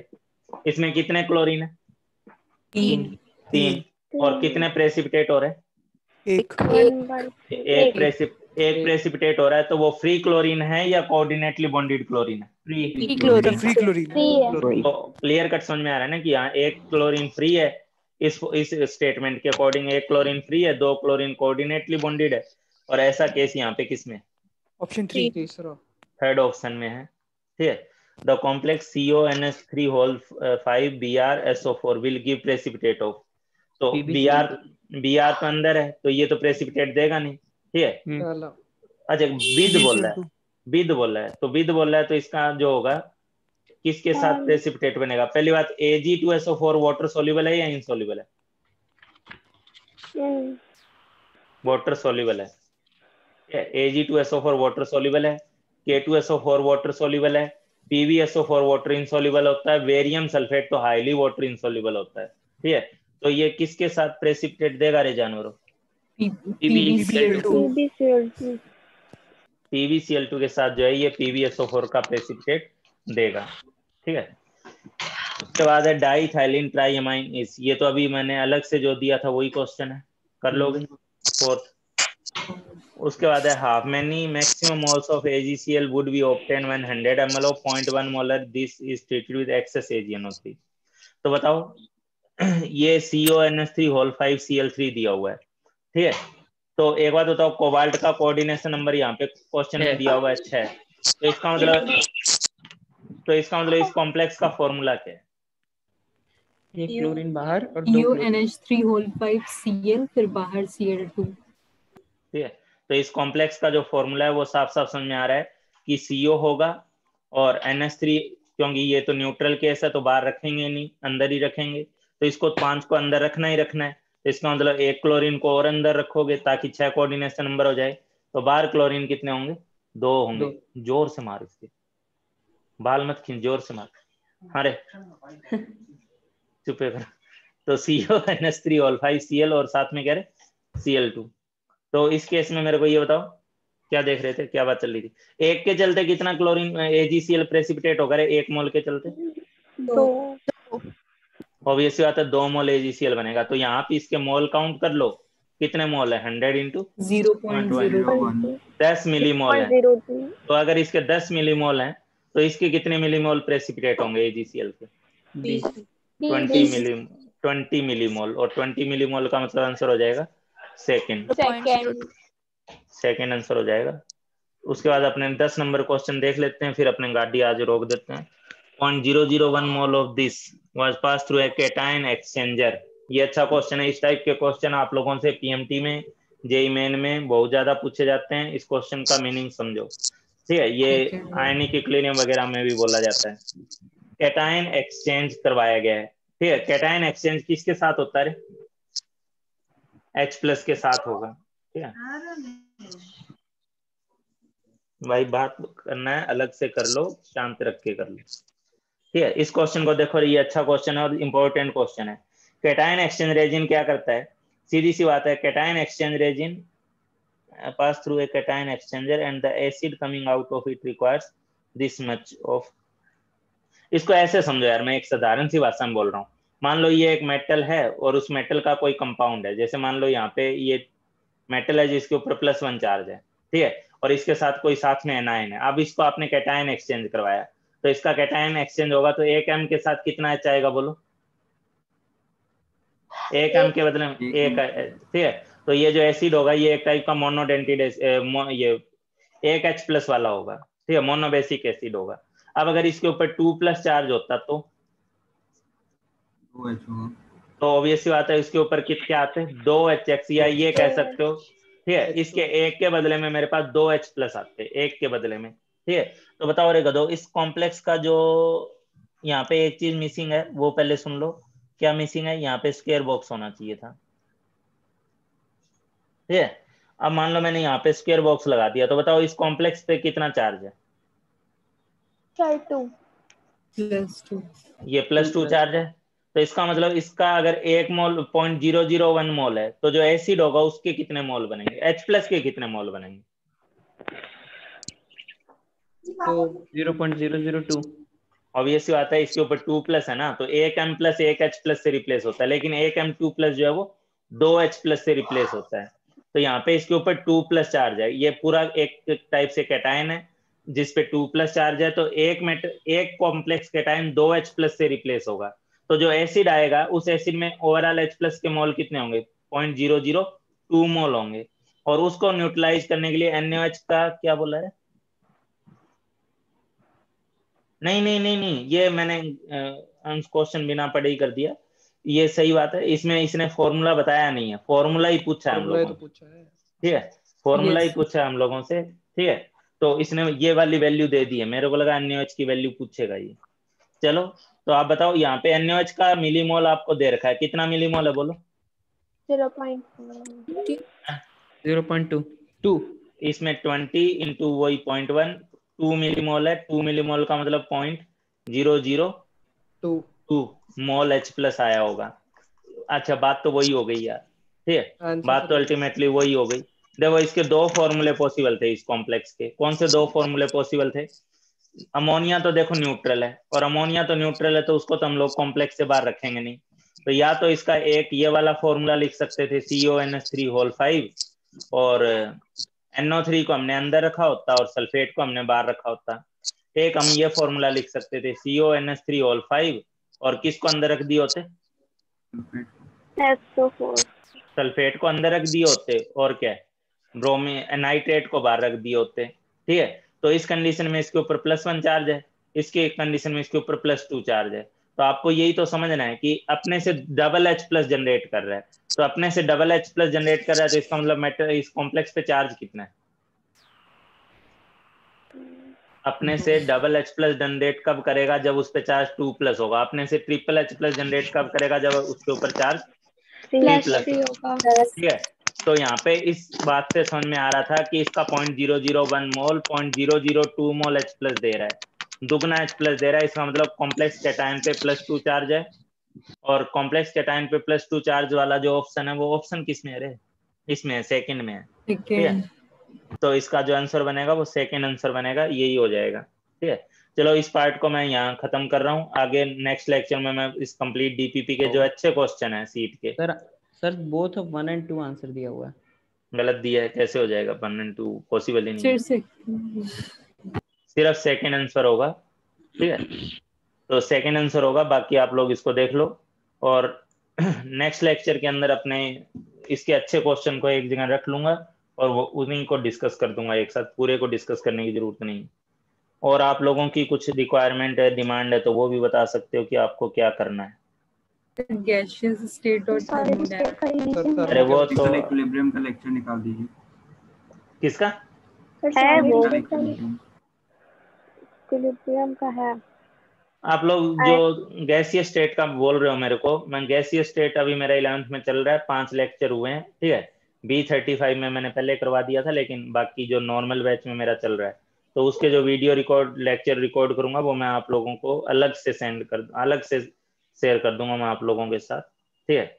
अनलिंक करके या कैसे भी शेयर कर दूंगा, तो उसको देख लीजिएगा रियल गैस वाले को, तो वो तो वहां पे कवर हो जाएगा। सॉलिड स्टेट तो देख, चलो वो सब कर लेंगे अपने। सॉलिड स्टेट का कौन बोल रहा है? सॉलिड स्टेट का कौन बोल रहा है? ऑफलाइन क्लास का सॉलिड स्टेट का तो अपने डिस्कस कर चुके हैं भाई कंप्लीट। सर आइसोमेरिज्म वाला पार्ट कोऑर्डिनेशन का, वो तो अभी कंप्लीट करना ही है अपने को। कोऑर्डिनेशन का तो कोई चीज नहीं छोड़ेंगे, कंप्लीट कर लेंगे। 2-3 लेक्चर लेंगे इसमें डिस्कशन करने में, ठीक है, हो जाएगा वो सब कुछ। चलो मैं इसको ऑफलाइन 15 अक्टूबर के बाद जब भी हो जाए, 15 या 22 अक्टूबर को। 12th के लिए भी वो तो मैं कल भी बोला था, उसका मुझे भी आइडिया नहीं है। मुझे तो ऐसा लग रहा है कि पहले टारगेट स्टार्ट होगा शायद। सर हम लोग आके डाउट होगा, क्लास खुलेगा? मुझे तो लग नहीं रहा। वो तो इस टाइप से मेंटेन करेंगे कि कोई किसी से बातचीत ही ना करे, दूर दूर ही रहे सारे के सारे। सर मेंस कब होएगा? हम लोग वाला सर मेन इतना जल्दी नहीं होगा, जनवरी वाला। सर लेकिन नेट पे दिया है कि वो जनवरी में होगा। तो आज ये भी तो पढ़ रहे थे, किसी ने शेयर भी किया था ग्रुप में कि बोर्ड का एग्जाम आप लोगों का 2 महीने आगे 45 या 60 डेज से आगे हो जाएगा सर। तो ग्रुप में शेयर किया ही था। तो अगर इतना दिन आगे वो खिसकेगा तो मेन का एग्जाम भी आपका आगे ही होगा, उसमें डाउट ही नहीं। मेन का एग्जाम तो आगे खिसकेगा, उसमें कोई डाउट नहीं। चलो ठीक है, मैं रख रहा हूँ इसको। Thank you sir. Thank you sir. Thank you sir. Thank you sir.